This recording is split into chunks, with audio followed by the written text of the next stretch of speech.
Hey, welcome to the show, everybody. Welcome to the Council on Future Conflict. My name is Scott. I am the proprietor of the channel, and today we're talking about Xi and Trump's meeting talks, and we're talking about the gunfight in Brazil that I had not even heard about until 30 minutes ago. When Joe let me know about that, it's a pretty big thing. I'm shocked that I hadn't seen it. Yeah, here we go. There's an image from it. The Brazilian police basically did urban irregular warfare against criminal gangs in the favelas. And what, Joe, you said 130 or so folks, KIA. Looks like 132. Yeah. And that's including police and gang members, but I think it's only four police cops dead. Yep. Yeah. So this is a good result for the good guys. And yeah, I mean, Joe, I think this has a lot of okay, so the favelas are kind of a unique scenario, but I think this has a lot of crossover to what you would see in urban warfare in especially some of the kind of more densely built up areas in the US. Especially between gangs and irregular forces and say police forces and maybe National Guard. Well, there's an element of population density and poverty that we don't have in the U.S. in Rio. Yeah. But their police forces are every bit as modern and well equipped as ours. So I agree. It's a pretty interesting situation. So we'll be talking about that, and of course we'll be talking about what happened with the whole Xi Trump meeting. Will that forestall some of the conflict in Northeast Asia potentially, in East Asia more broadly? So we'll see. We got some other stuff to talk about. We got a little bit. Let's see. What do we have in the odds and ends today? Oh, we've got the EBT apocalypse. We've got Russian forces are surrounding Ukrainian forces in one of their strongholds, Pokrovsk. And then, of course, we've got the always entertaining People Defense Forces raiding a Burmese police station. So once again, kind of along the lines of that urban conflagration kind of stuff, except for this is in the jungle. But anyway, when you see it, you'll see what I mean. This is what happens when you have essentially an untrained force that's doing its best. Yeah, it's motivation to go train. That's the important thing. Go train. Exactly right. Because here's the thing: like you see them do things in these videos, and we'll talk about it more in a minute. But it's like you're like, oh my god, if they just known how to do X or Y, or it's like, oh, I can't believe they didn't kill that guy. Like because shooting from over guys' shoulders and things like this, it's just cringeworthy. So anyway, we might have to change around the order, the batting order. Our good buddy Old Hong Kong has showed up. Hey, how you doing, Jim? I'm good. Watcher, you're free. No. My X account's still locked up. Yeah. Seriously? Yep. That's crazy. Yeah, they unbanned me within 2 hours, and then within seconds, their system auto rebanned me for the same post, and now the appeal system appears to be turned off for me. What did you post? Well, I told Bobby Villain that I hoped his career died after he got himself banned from travel to the United States, and that was counted as violent speech. Because of the word died? No, I think it's because of a coordinated reporting that happens in Bobby Villain and other leftists' report or comment section whenever you go against them. I gotta say, Watcher, this may be an example of the juice is not worth the squeeze when it comes to like getting their comments and just. You are correct. Something has changed. Something has changed within the last 3 weeks that I believe you are now correct. It did not used to be this way. a lot. If you've noticed, a lot of people are talking about how their feed has become very liberal recently. Yes. And so it makes me wonder if maybe one or two people at X are having an outsized. This is one of those kind of things. Elon has the ability to focus, on just like a normal person on one kind of problem set at a time, right? And so right now he seems to be in the XAI problem set. The SpaceX and that kind of stuff. And X is just kind of doing its thing, right? And so I wonder if maybe his lack of focus and lack of whip hand has loosened some of the insurgents up. We'll see. Yeah. But I'll be honest with you, X has done so much good in recent years. I'm willing to give them the benefit of the doubt for a little while, but it's one of those kind of things that can't last forever. Jim, I bet you're here to talk a little bit about Xi and China, huh? Yeah, why not? No, he's here because he misses me, and he knows I'm now back in the state. How long do we have you, brother? I could be around about an hour, maybe a little more. All right. Well, I tell you what. Go ahead. I'm sorry. I know I've got a pretty easy day, so you tell me. I tell you what, Watcher. What we'll do is we'll shift segment 1 and 2. That way, we get through the odds and ends, and then we'll go right into Trump and Xi. And if you want to hang out and continue to talk about the Flavella flame up that happened. Yeah, I tell you what, the special cops down in Rio, every 5 or 10 years go on a fucking rampage. They don't fuck around. No, they get very serious. But I think that there's political competition down there. That's why this is happening. Yeah, that wouldn't surprise me. I mean, these Brazilian gangs thought they had the run of it after Lula came back. So it was only a matter of time before somebody kind of probably got out of tolerance. So that's probably what we're seeing here. Yeah, definitely. All right, guys, let's jump right into the odds and ends. Hold on. I got to say a couple things first. Okay. Yeah. We didn't go around the horn. I apologize. Go ahead, Joe. Well, I want to commend Hunch because for a guy with very little training and no military experience, he came along with me in the pitch black on a 300-meter stalk, and we were able to slip between a recon element and an assault element and totally disrupt their operation. So well done by Hunch. And to Jim Clark, I'm going to apologize for anything your sons tell you about what may or may not have happened to him over the last few days. But your boys learned some valuable lessons. And I was just trying to better their lives. That's all. There's Hunch. I knew you'd be in the chat there. Almost got a knife kill. Yes, he did. He also got a pretty epic grenade kill. So. Let's see. All right. Just kind of looking at the chat here. All right. Watcher, how about you? Anything going on with you? I've talked to Jim and Joe now.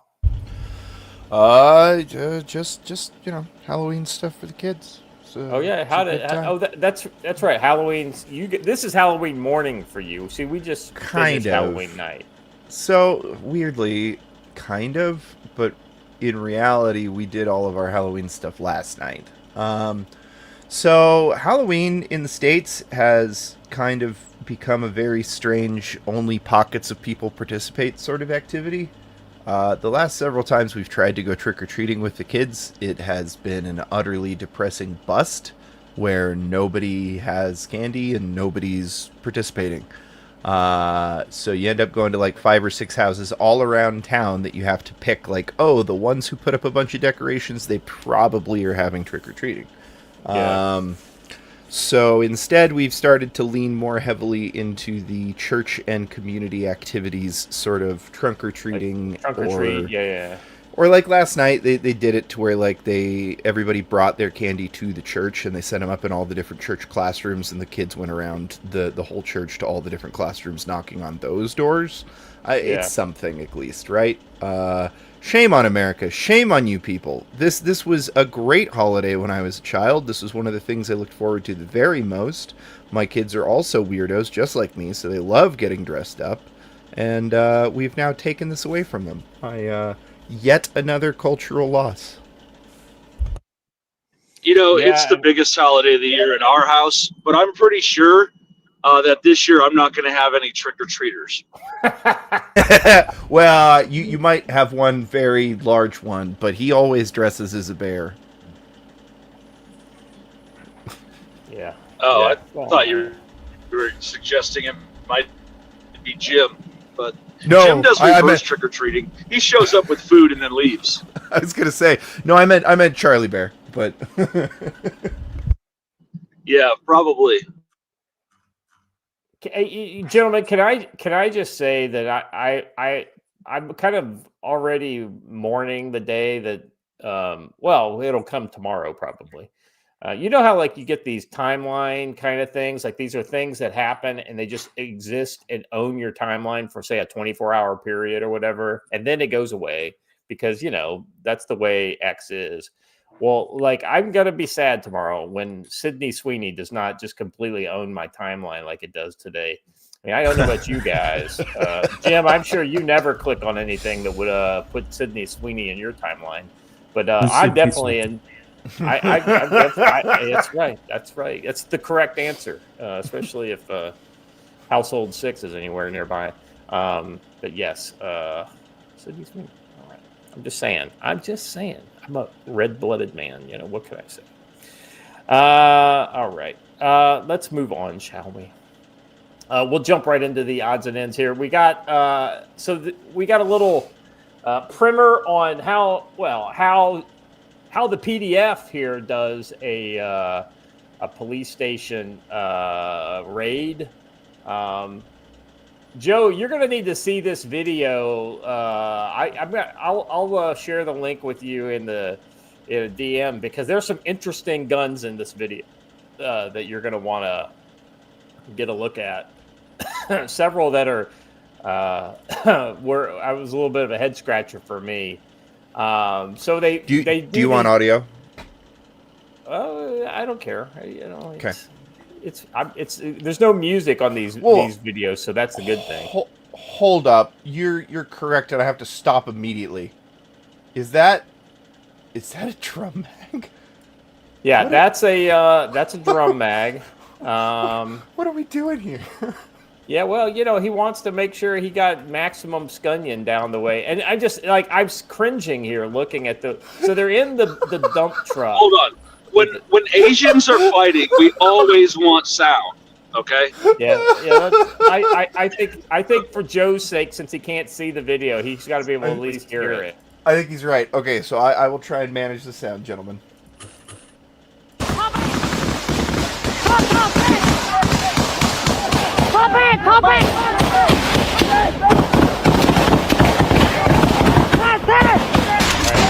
Pause. Yeah, no, I have to pause to say I have literally seen toddlers airsofting with more coordination than this. Now, so here, let me just describe what you're seeing here, Joe. You got a brace of dudes huddling in the back of a dump truck. Of course, that's their APC, right? Well, I mean, of course, only the people along the sides can shoot. Oh, no. The people in the middle and the back shoot too. They just make sure that their buddy in front of them is just conveniently dropping his head down so he can shoot over his head. I mean, the fact that one of these guys doesn't get the back of his head blown out by one of his buddies is absolutely shocking to me that hasn't happened. Yeah, Steve, it's me. I'm right here. It's me. Somewhere the range master is screaming at the screen. Yeah, 100%. Not one of those heads up. They do the Afghan lean. They do. They really do. Yeah. Good Lord. Okay. All right. Continue. Well, a dump truck is a notoriously stable firing platform. Yeah, so I have been told. Yes, Joe. That is also the training I received. Oh man. By the way, before we get started, Go ahead. yeah. So Lance Corporal Veteran for $2 said, "Hey, drum mags for the win. More power to him." Yeah, 100%. And it appears to be a squad leader has the drum mag because he can't be bothered to change magazines mid-fight. I mean, let's be honest. I am hyper excited to watch the moment at which we get to see that squad leader attempt to do a malfunction stop to clear a stoppage or fix a malfunction on that drum mag. It's going to be what's even better is when he starts chucking grenades around the corners of some of these buildings. Later. No, không mà máy nó gì ạ?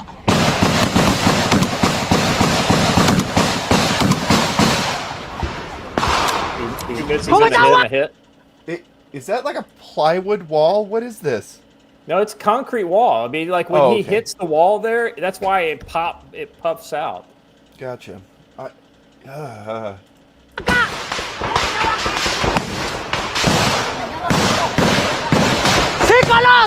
Okay, hold on. I'm sorry. So he's shooting like right here. If there's a dude right here and those guys haven't fucking killed him, what?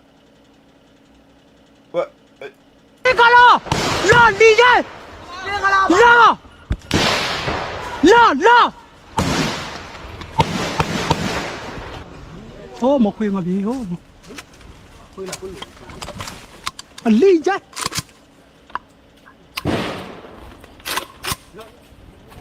There's your failure fire. Lấy con lên đi. Ô, xong nó mà xong nó.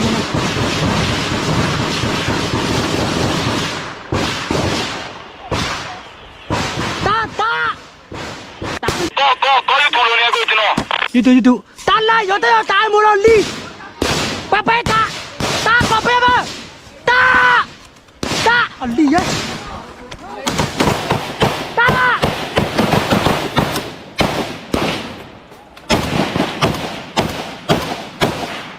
Tanah.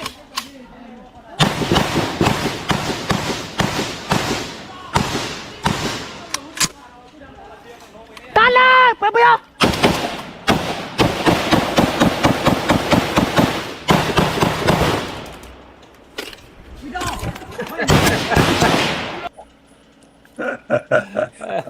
There it is.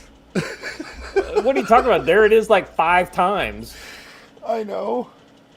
So I just want to point out that AK drum mags are notoriously the worst drum mags that have ever existed.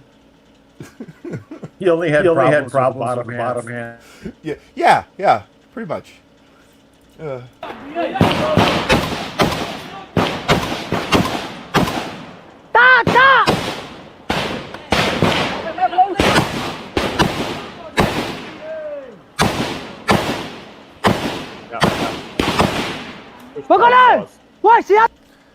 Now, I don't detect any incoming fire. No. Yeah, no, I have yet to hear why they're not like moving forward on maneuvering on whatever that house or whatever in the distance. So. I didn't see any opposition at all. No, I've yet to see anything. Yeah, there usually is, and eventually you'll like see a dead body or something that's been blurred out in these videos. They're usually good enough about like keeping them YouTube friendly. Amazing.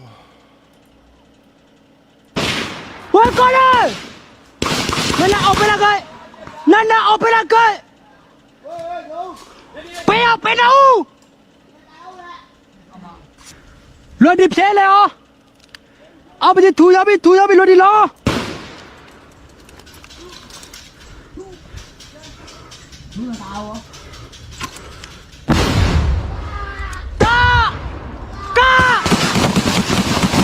Well, there we go. There is somebody there. Yeah.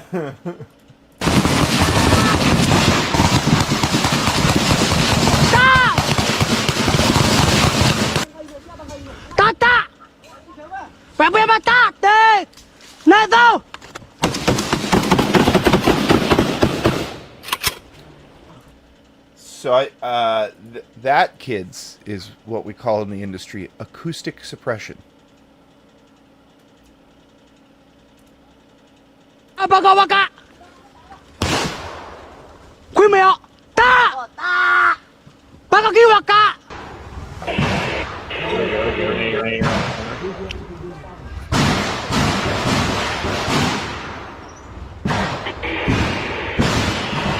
Let's see it.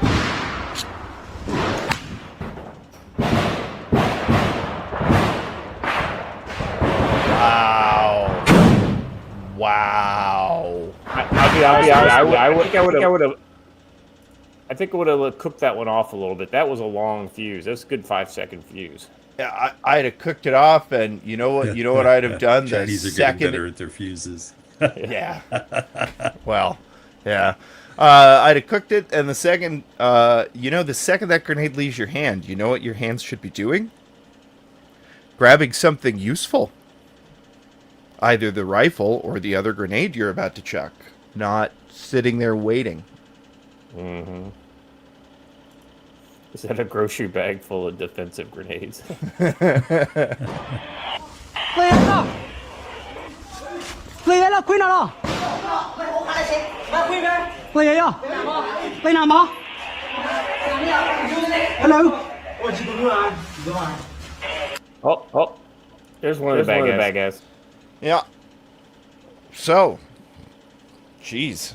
Are those the Myanmar government forces, or are these the resistance fighters? Yeah, these are the resistance fighters. Huh.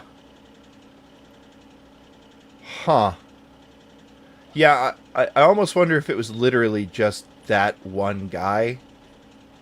No, there's a second guy. Okay. If you look at the video and you go all the way to the end, you'll see a second body. Okay. But like, So are these the Karen? These are the People's Defense Forces. But yeah, I think that the Karen are part of this. Yeah. If you look at the flag on the right, I Yeah. think that's the map of the Karen. What? They've got like 7 different. Been kinds going of on a battle long rifle. time. Yeah, so the ironic thing is apparently, so like I remember a friend of mine knew a girl who worked for her family had a bodyguard martial arts kind of thing, and she ended up doing work in Burma and got killed. As a bodyguard protecting I can't remember if it was a Western businessman or something, but he got kidnapped and she got killed. And I guess that's, I was always like, ever since I heard that story, I was like, hell if I'd have a fucking female bodyguard. Not to say that girls can't do anything. They can do anything. Just, I don't want a female bodyguard. Anyway, I thought that would just be a good. I haven't been here in the last 2 weeks, guys. I've been working nights, and I just thought that would be a good kind of thing to get us started. Jim, what do you know about the situation in Myanmar? If I remember correctly, there was a little Chinese influence in some of these. In some of these opposition groups to the Myanmar government, right? Oh, yeah. Especially up in the north, right on the border. So Chinese have been dumping weapons in there since the 1940s because the Chinese army went down there. A lot of them stayed.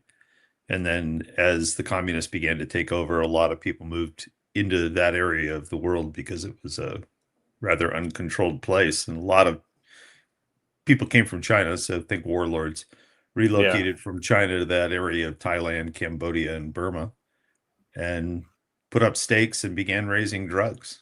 And so it became the opium/heroin capital of the world. You heard terms of the Golden Triangle and stuff, and that was all Chinese organized crime or triad type organized crime over the decades. And it just got very profitable, a lot of money. but Yeah. it was all warlords. And so out of the warlords came the anti-government piece, and out of the anti-government piece, it attracted the CIA during the Vietnam War, and so there was a lot of quid pro quo that went on. So they've been around and they've been fairly powerful, and lots of them have lots of money. Narcotics trade anywhere makes a lot of money. Makes a lot of money. That's exactly Yeah. right. So you're seeing a lot of different things at play. You're seeing organized crime. You're seeing the government of Burma. You're seeing the surrounding governments and the Chinese. Well, and this is one of those kind of things. The Chinese clearly, if the Chinese wanted to get rid of the military forces in Burma, they would get rid of them. I think this I think this just kind of goes to show you they think it's in their best interest to have a little competition, in their border region. So what I'm seeing with the Chinese vis-a-vis the southern border regions is that they want to get their infrastructure done. And so things like dams, highways, rail, they're forcing that in. And Myanmar is interesting. They're going to need access to a port at some point in their growth. And it has to be somewhere in Myanmar/Bangladesh. And you'll see them playing with the Naxals in India and messing with Nepal, Bhutan, Sikkim, and the other countries in the Himalayas. And it's all about the proposed path to the ocean for them to get inland China open. They've got rail now out to Iran that's working. But they have a problem from Afghanistan all the way through what would be the Gulf of Tonkin. They don't really have reliable access out. They got roadways, but you have to go through Laos, Vietnam. And you know how the thing with Vietnam goes. There's competition there. So the Chinese have been pushing for a long time for a path. I think they hope that one of these countries organically comes up and takes on the job of being the Chinese pathway. Everybody thought it would be Pakistan, but I think in the GWAT we learned how difficult it is to deal with Pakistan. Yeah. So the Chinese have difficult friends, put it that way. Well, I mean, it's just one of those kind of like complex situations that it seems like it never goes away. Because, like I said, the incident I told you guys about with the girl who got killed as a bodyguard, that happened in the mid '90s. So yeah. Well, before we move on, I just want to say the rule there is do not become a bodyguard to people in narcotic trading areas. Exactly. Yes. The turnover rate is very high. It's like mining in Central Africa. You don't want to get involved in that. Yeah, the paycheck seems great until it's not. Yeah. And by the time the beer gets to the store down on the corner, it's been in a container for 2 years. So don't do that. Oof. I just want unless you got a guy with a modern helicopter and awesome communications and get out of jail free card, then by all means, man. because guys like that do exist. Yeah, if you're on the economy, stay the hell away from it. Yeah.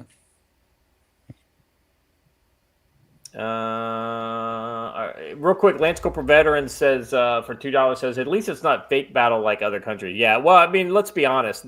This was rather overwrought, I felt. That being said, it looks like they had 0 friendly casualties on their side, and they got the bad guys. So you'd think this is about the third of these kind of Myanmar rebel kind of building / takedowns that I've seen, and you'd think the government would start taking these guys a little more seriously, but they don't.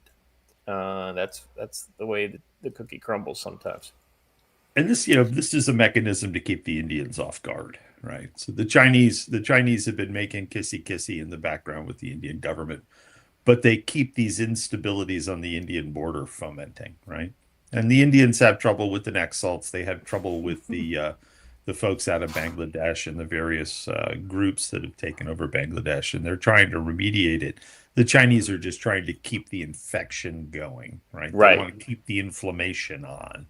And so, it's just another day. And so it's become status quo, I think is the way to put it, for this region, which is just allow it to bubble.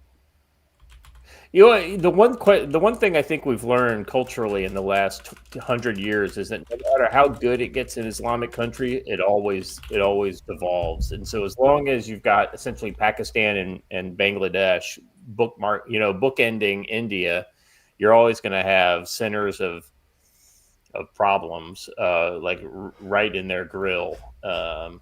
And it's the perfect polarization exercise. You have Islam, you have radical Islam, and then in the case of Bangladesh, you've got the diaspora of Islamic peoples across India and Burma, and the Burmese government has been slaughtering Muslims as quickly as they can and forcing them into Pakistan, forcing them into Bangladesh and Punjab, Bangladesh and Bengal, and there isn't enough room for them, and the Indians don't have enough largesse for them. They try. Less so in Pakistan, but by the way, the Muslims in Bangladesh are very much a hodgepodge of different groups that were spread all over India at one point. That got kind of like, like you guys go over here type thing. And the ruling party in Bangladesh now, their predecessor government fell, and the predecessor government fell in an unanticipated way. So the guys who went in and took over were unprepared. But her failure hinged on the fact that she was getting old. She had lost control of the minority parties. So, as Scott said, the Islamic groups, which were highly fragmented in Bangladesh. And then she was supposed to get a very large loan from the Chinese, and the Chinese stiffed her. She flew to Beijing to get, let's say, 100 billion and came home with like 3 billion. So she couldn't fulfill the largesse to her domestic power base, and they threw her out and let this group out of London come in and take them over. And it's been hard slogging, but the group from London has good relations with the Islamic minority groups and Islamic parties, and so they were able to herd the cats and come back into power. I wish them luck. I mean, they're all very nice people, honestly. It's just it's really hard job. That area of the world's a hard thing to run economically. Jim, one of the things that, for anybody looking at the Chinese border situation and saying, oh, well, they're living in a messy neighborhood. Well, don't forget what we have in Mexico, right? And what we have in Colombia and in Venezuela and in Panama and in Cuba. I mean, we've got a lot of messes in our neighborhood too. So though it looks like it's also in Memphis. It's also in Memphis, LA, in Memphis, Chicago. right. We've allowed 100%. We've allowed these small metastases of foreign crazy to occur in our major blue cities, and so it creates a bit of a problem for us because we end up having these subpopulations who are now voting in our elections, who are more allied and more loyal to these combative zones. Read Somalia, read Mexico, read the favelas of Brazil. There are a lot of people with dual nationality now in this country who are confused about their priorities, and that's bad in my experience. But you're beginning to see it be mediated, and I think people are choosing sides. It just makes it hard to understand who's on first and what's on second when you get into these discussions with people now. What is their motivation? And you hope that most Americans are very pro-America, but it appears that 50% of us are still confused about why we're here. And the things that have been promised haven't been fulfilled. I'd just really like to know what was promised. That's been my question for the last couple of weeks. The young woman that cornered J.D. Vance, really bright Indian woman, but okay, well, who is she? What was she promised? What doesn't she have? I mean, she looked pretty good. She was very smart. Why is she upset? She should be very happy. And I just love to see somebody slice and dice her world and say, this is how she came to be here. And if she was promised something, I'd like to know what she was promised. And if she was promised an education and a pathway, and she'd come in the right way as an immigrant, I really hope that it comes out right.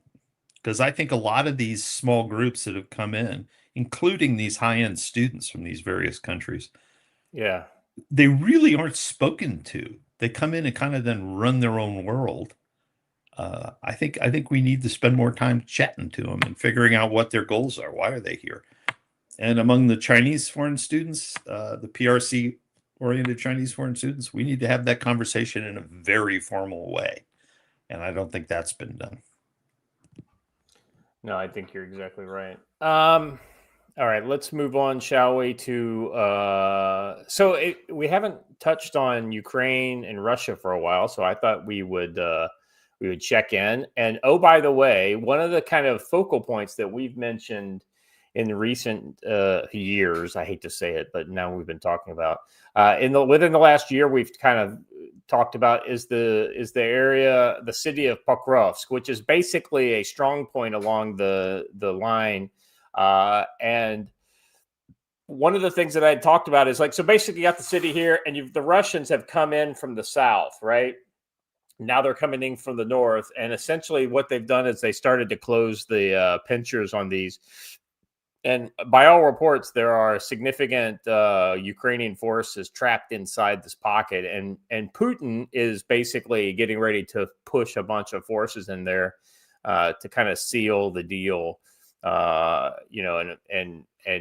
eliminate this pocket of Ukrainian forces.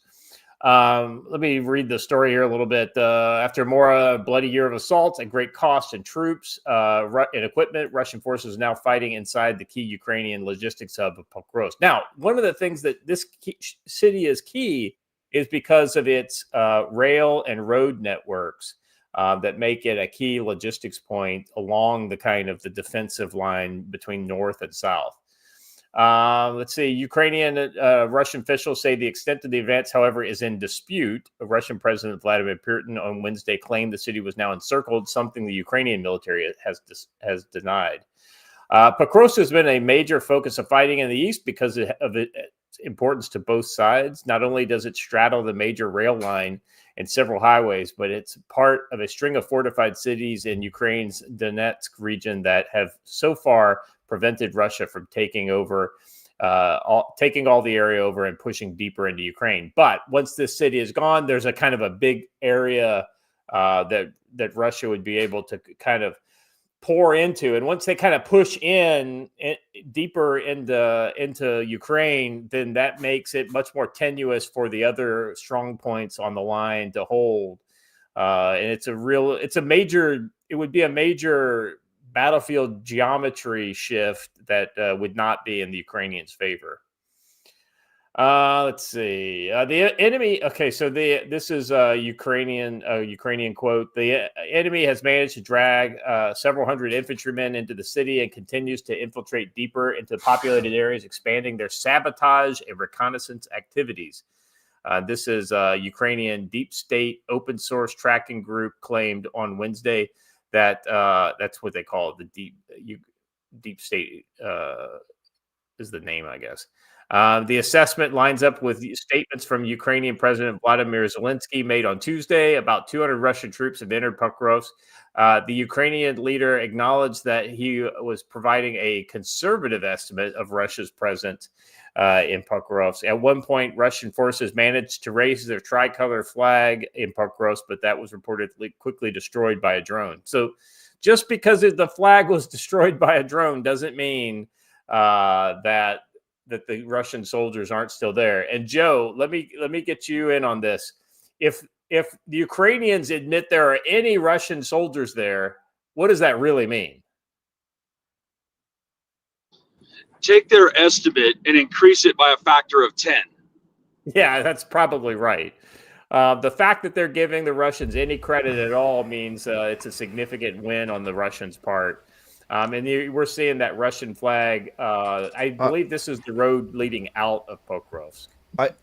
Ironically, they use the word sabotage, which for everyone else in the world means normal military operations. It's not sabotage when it's on the front line. What can I look? If you have to destroy a flag via drone instead of taking it down physically, you don't control the fucking area. That's right. That's exactly right. That's exactly what that means. Let's see. Compounding Ukraine's problem, the Russian forces have broken a major logistics route towards the town of Mirnorod, about 2 miles to the east along Highway 504. This is also from Deep State, so that's a Ukrainian outlet with ties. No, they mean CIA. That's what they mean by Deep State. Well, I think this is like an internet news agency, but absolutely it could probably have. But here's the thing: Deep State, there's a Ukrainian outlet with ties close to the Ukrainian military is telling on the Ukrainians, right? They're basically admitting that the Russians have done these things. Wait until I tell you the secret about most internet news agencies that are slanted one way. They're all the CIA. You don't have to tell me. You don't have to tell me, Joe, because I already know.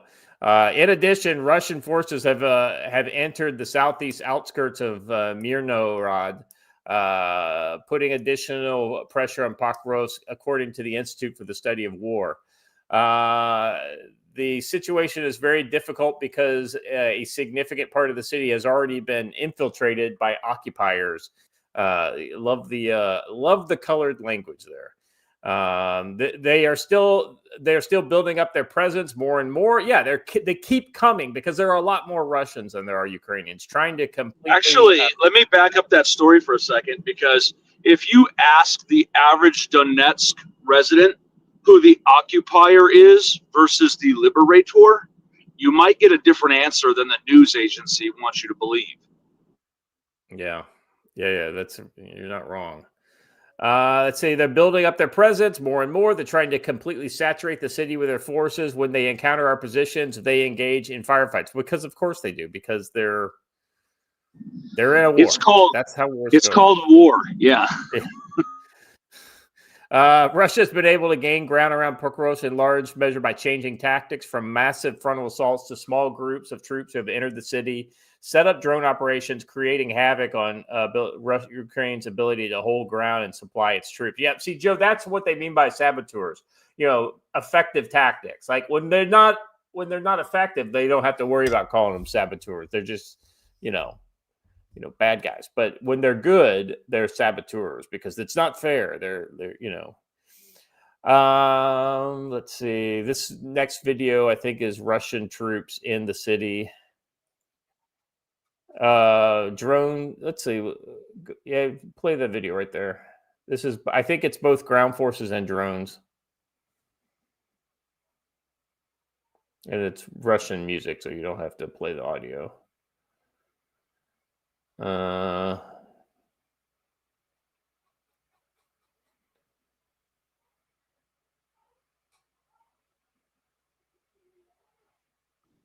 While this is playing, I'll say it again. They like to throw the word drone in there, and that they're denying things by. You can only do it by men on the ground, and our activities at class this week have proven that. You can impact their ability to move freely and make them change their patterns, but you can't take or hold ground with drones. That's yeah. Well, it's the same dilemma we faced with air power, right? Yeah, you can do a lot of damage with air power, but ultimately, when the air power is gone, the guys come out of their bunkers. They still control the land. Now they may not have as much combat power as they had before, but unless you just kill all of them, and you probably aren't, you still don't control the ground. Well, even to a limited extent, tanks. You can take ground with tanks, but you can't hold ground with tanks. Yeah, I mean, all you can really do is fortify strong points with tanks. Let's see.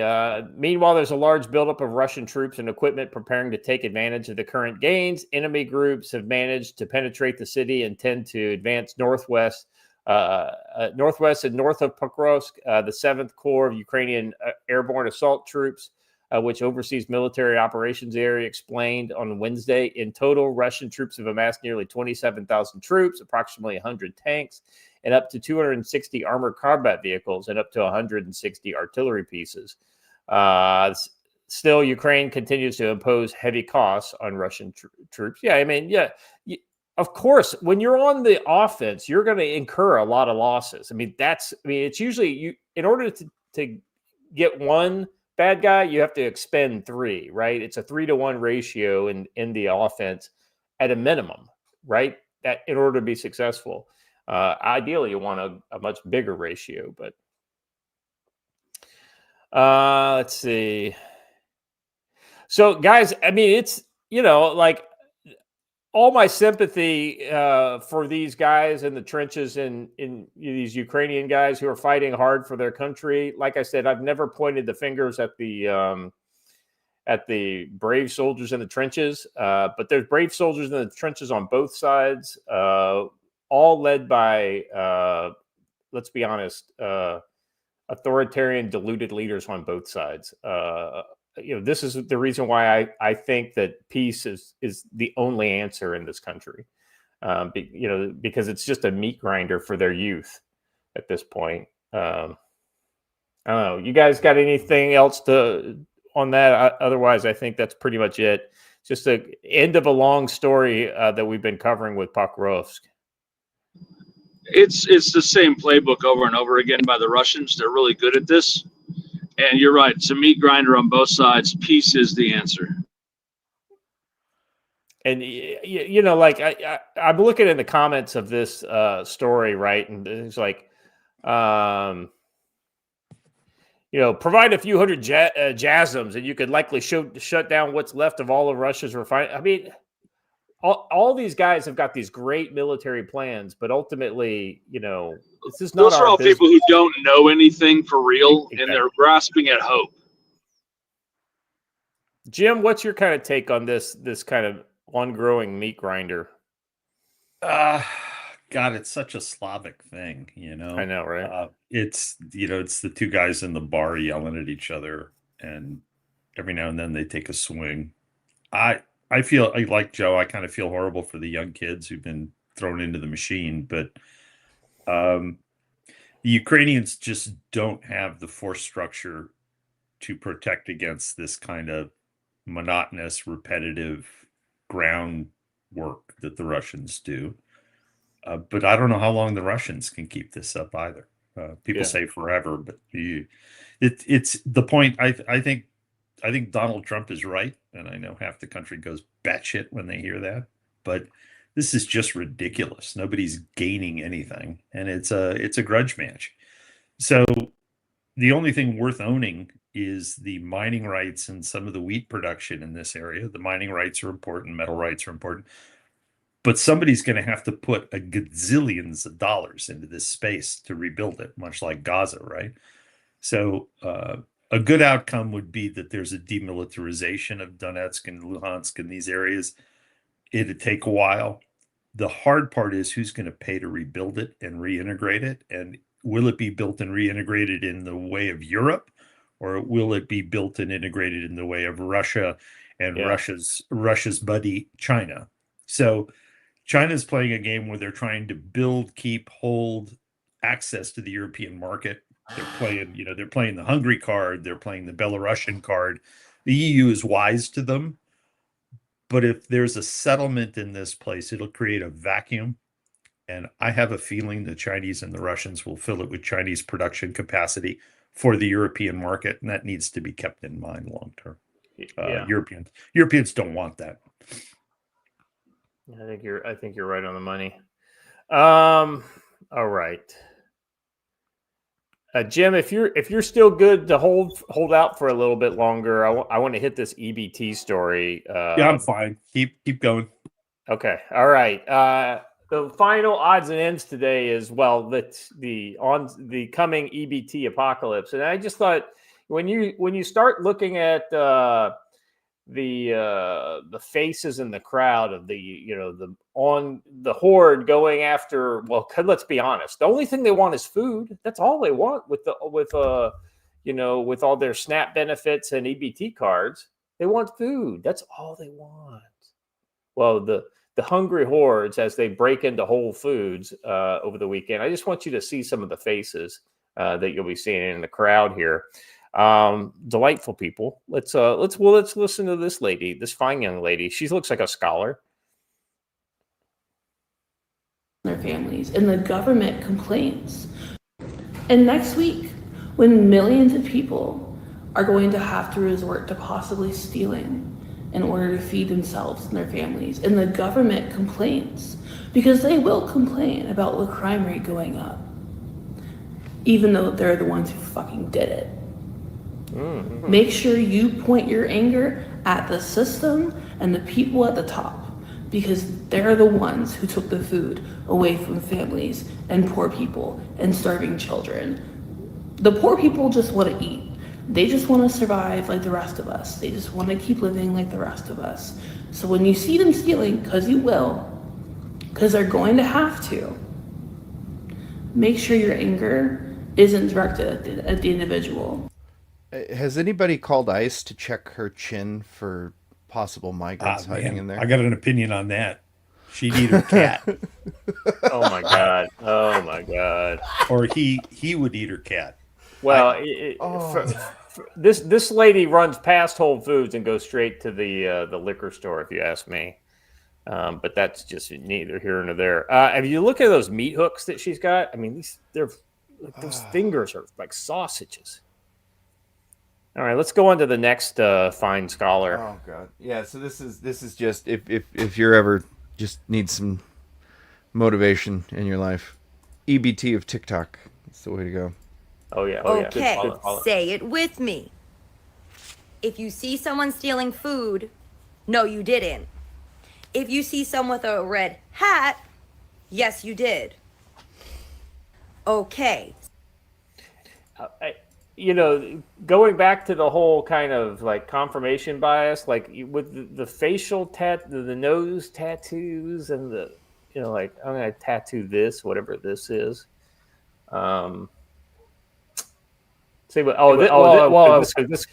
This guy's got to be a fine upstanding man, though. I mean, he's feeding his family, I'm sure. Nose ring. Oh, nose ring. An aneurysm. Am I the only one that's like constantly on the edge of an aneurysm because so many people are just going on like everything's fucking fine right now? Is it just me? I mean, I'm fine. Good. Watcher, you good? You good? Yeah. I mean, I know you're not rich, and I know you got kids. I mean, you're good. Jim, I know it's hard out there in Montana where you're at. You okay? I mean, because I am not feeling an aneurysm coming on. It's brutal, but it's been a really, really solid 2 weeks, and I'm not sure why the last 2 weeks have been so solid, but they've been good. There's some irony there. Like I like to say that only people who notice the shutdown are the people who are like me, very closely aligned with the government for employment services and things like that. So my take on the shutdown was I'm really pissed off. I was looking at Poly Markets as the shutdown was starting, and it had the 30-day shutdown with incredibly good odds. I mean, and you didn't take it. Oh no! Bank. And I was sitting here going, God, maybe I'm going to put $100 into Poly Markets, and if it gets to the day 31, I get really good payout. I was like, nah. So I called a couple guys in DC. I said, I'm looking at Poly Markets. I said, do you think it's going to go 30 plus? No, never. 14, maybe 21, maybe. I got to listen to my instincts more and gamble more. I'll be honest with you. I think the Trump administration, if they have their way, they'll keep it out to 60. But I bet the Democrats. Not the Democrats. I think a few on the Democrat side will break ranks and just enough to make the vote. Just speaking on behalf of my mutual friends out here, the only thing I really fear is that there is an onslaught of EBT holders who are outraged as eggnog hits the shelves, and the deprivation of eggnog to half the world is going to cause real trauma in this holiday season. So just keep the EBT hordes away from the eggnog and we'll be fine. I know that a lot of people are going to laugh who know me well that I'm bringing this up yet again, but I'll just say, you know where I have never seen a food stamp sign or a food stamp holder in all my years? Costco. Just saying. The only thing I'd modify now is Costco. You need to take the old greeter at the front and exchange him for several armed guards. Go down to one of these fine young urban ladies because they get pretty wild. You guys were just having a No Kings protest, and now you're begging the king for money and food. Don't laugh. Actually, I like that one. Yeah, I do too. You guys were just having. It is. I think you went too far. God go damn. up a little bit. Yeah. Okay. This one's got the crazy eyes. We're good. Yeah. Food stamps. You made a video making fun of people whose food stamps are about to get cut off in your work uniform. Employed today, fired tomorrow, and you better not make no damn GoFundMe account. You hear me? Food stamps. You made a video. I'm not quite sure where she's going with that one. Yeah, I'm not tracking that either. I'm doubting any making fun of EBT holders is getting fired. Y'all better lock your cars at night, lock your cars, lock your house up. If you're one of them people that just leave your car unlocked, parked in your driveway, you better lock it. With the food stamps being gone and people not going to have people going to eat, okay? Nobody's just going to, this is 2025, nobody's just not going to eat. Food stamps, I'm telling you right now. Yeah, I get it. You apparently have never just not ate, like never. For next month, and it's going to affect everybody. There's about to be a lot of stuff going on, okay? I'm not even going to talk about it too much because, hey, you know what's about to happen. Lock your cars. Lock them.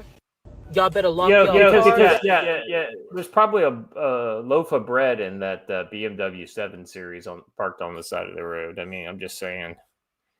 That's where I would put a loaf of bread. Let me tell you something. Trump got about a 2.5 seconds to turn these motherfucking stamps back on. Or it's gonna be a Jet 2 motherfucking holiday all up and through Walmart. And I ain't fucking playing. Cause let me tell you something. You got us fucked up. You got us fucked up if you think we're not gonna go in these stores and do what the fuck we was already doing. We was already doing it, but see now we telling y'all. Okay, we was already telling y'all. But see, now, we don't give a fuck. Damn, we already didn't give a fuck. Damn. I was going to say, like, what's the threat here? So here's what I like about her. We're already doing it, but we're going to tell you to turn those cards on, and we'll keep doing what we're already doing. So that means we're already going to do it anyway. So it's kind of like nothing will change if you, I mean... I think I've had enough, Watcher. I don't need to see any more. Anyway, EBT Apocalypse. Look for some of these faces in the food riots near you. I will be surprised if any food stores actually get broken into. It'll mostly be, places that probably sell liquor, if I'm honest. And there is a historical pattern. Watcher, places that sell nose rings, it looks like, will be under threat as well. Yeah, tattoo parlors need to watch themselves. So what I'm seeing in the language of the last week is they're creating an opening for the program on the 5th, where they're going to have a protest in DC. They're creating a storyline to justify the public violence. Mm-hmm. And this is the hard left of the Democrat Party, because they know that the center of the Democrat Party is going to have to work with Trump to reopen government. Yeah. And they want to foment violence in a subclass of population in anticipation of fulfilling this leftist meme that we're trying to starve children, right? There's plenty of food out there, I'm sorry to say. These people have become horribly lazy. Instead of going to the food pantries and going to the churches and doing it that way, we've created this government supply chain need that supports the food industry. And so the food industry is on board with it. But, supermarkets stock for the EBT crowd.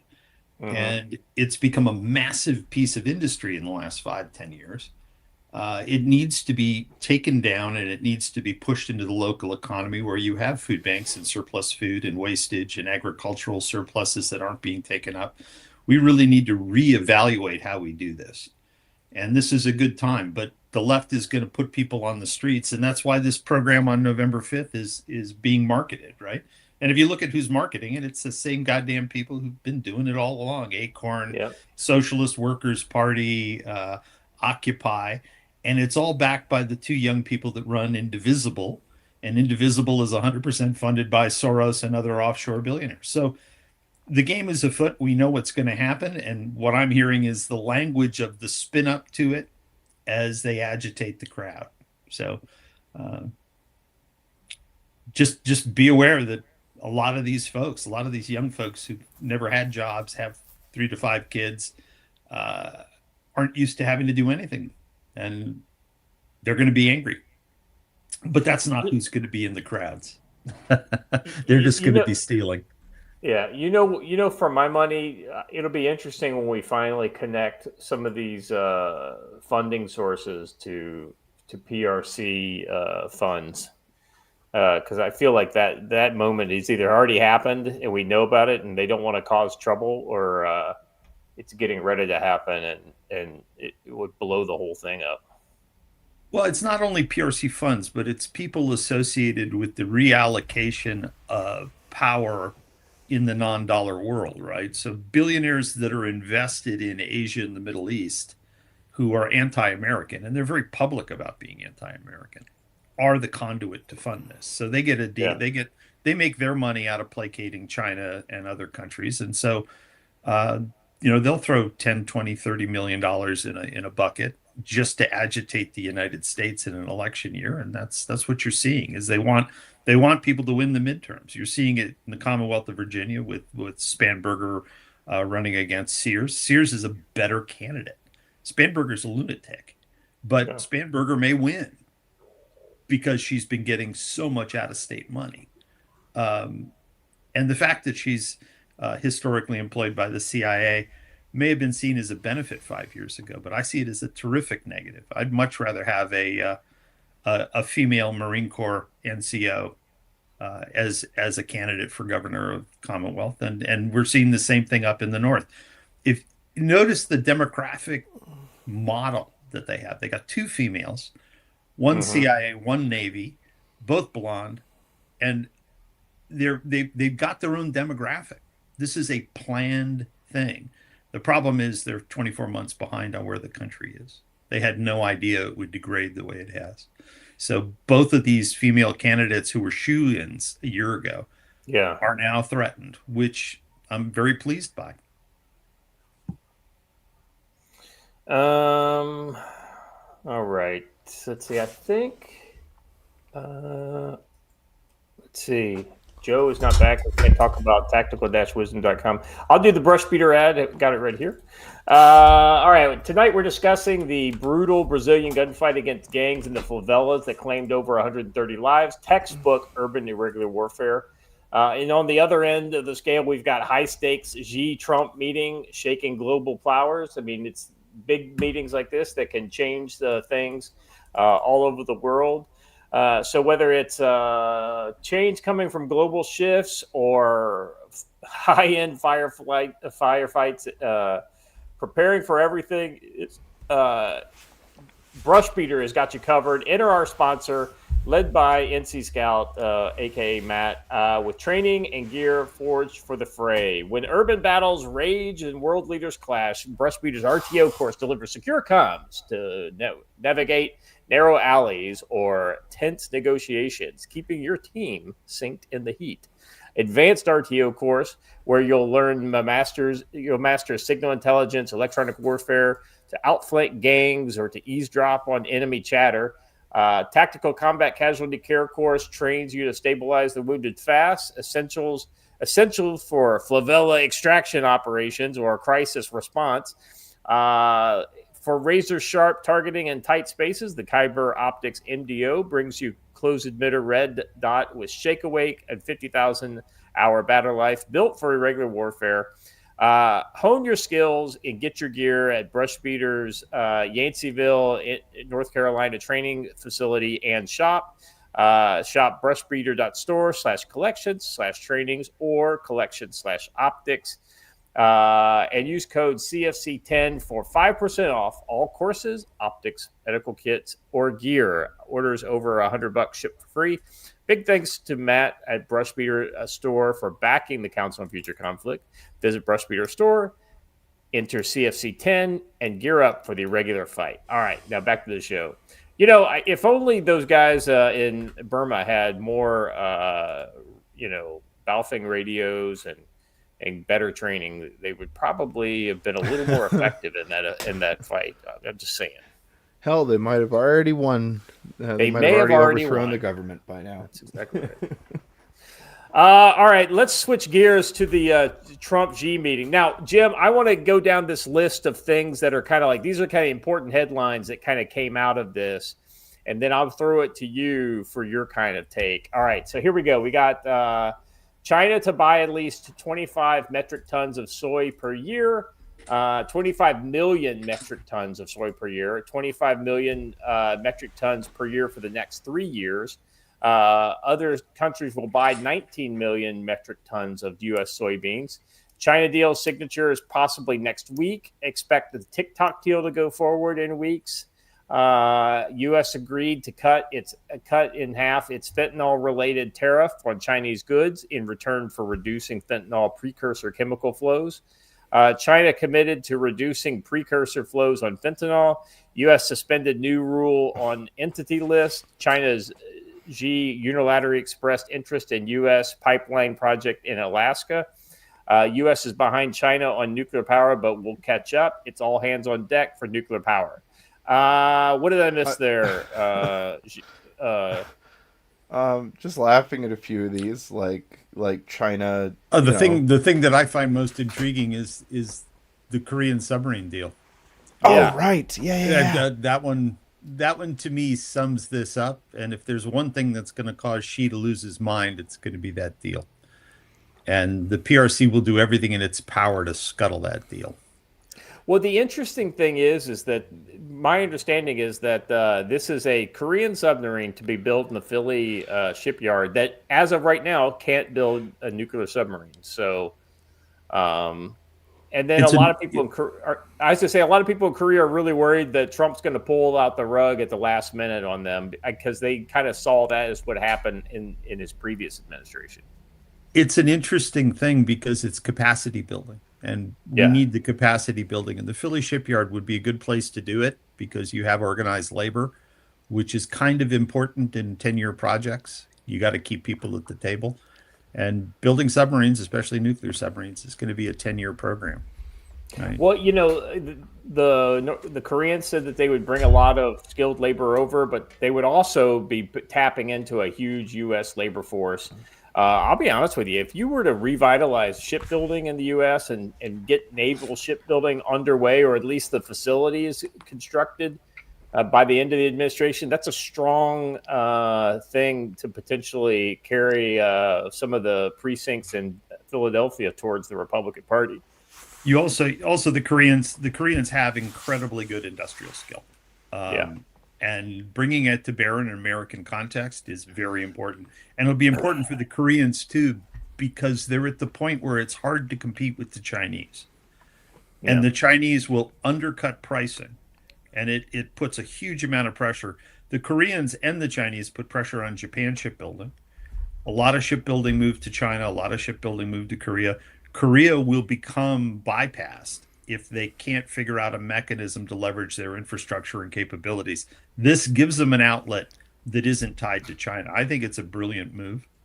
And I hope that everybody stays at the deal and that we turn it into something valuable. Well, I've seen a lot of talk about, hey, we should leverage Korea's shipping industry because they've got the capacity to really help us energize our shipbuilding, especially in the naval front. The problem with Korean shipbuilding is it's all in Korea, right? And this is where I think the strategic investments by Hyundai and some of the other companies, Hanwha is another one, in these U.S. facilities, I think this is a big move, and I think you'll see this as a kind of a big thing, not just for these Korean companies, but for the U.S. as far as increasing capacity industrial capacity here in the U.S. Watcher, Can I express a bit of skepticism here? you can. China has. I'm reading over these point by point to make sure I didn't miss this. So let me make sure I've got all this. They have agreed to buy an amount of soybeans that they had already agreed to buy before all the tariffs talk started. That's why it's here and it's ready to go. And Well, it's I grown. mean, you're turning on things that have been turned off because of Great, the but that's what I'm backstory. saying is we're just going to go back to normal. And speaking of going back to normal, they have agreed to reduce fentanyl flow to the U.S., something they have agreed to do no less than 100 times and have never once followed through in any meaningful manner. Oh, I didn't say I think any of these are going to happen, but I mean, Jim, what do you think? I can't hear what Watcher is saying. He's saying Oh, that shoot. he's saying A little better? Can you hear Watcher now? No. Okay, so Watcher, you're not coming through at all. You might want to drop and come back in. Yeah. Basically, he was saying that like China said, "Oh, we'll do the fentanyl thing before," and they also, basically are saying we'll buy the same amount of soybeans we were purchasing before.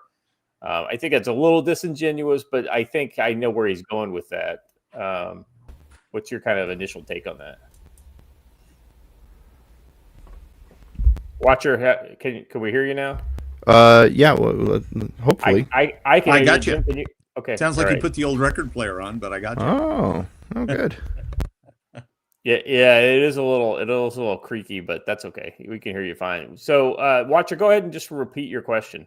Yeah, it's essentially that I'm going through the list of items here, and China has essentially agreed to buy the soybeans they were already going to buy because that's why they were grown, was specifically for them. They've agreed to keep doing that, and then they've agreed to something they've agreed to hundreds of times before and have never done, which is to reduce fentanyl precursor flow to the U.S. This, to me, looks like same old, and we're not actually getting anything out of this. That's exactly right. That's how they play the game, which is, of course, we're going to do that. And they never do it.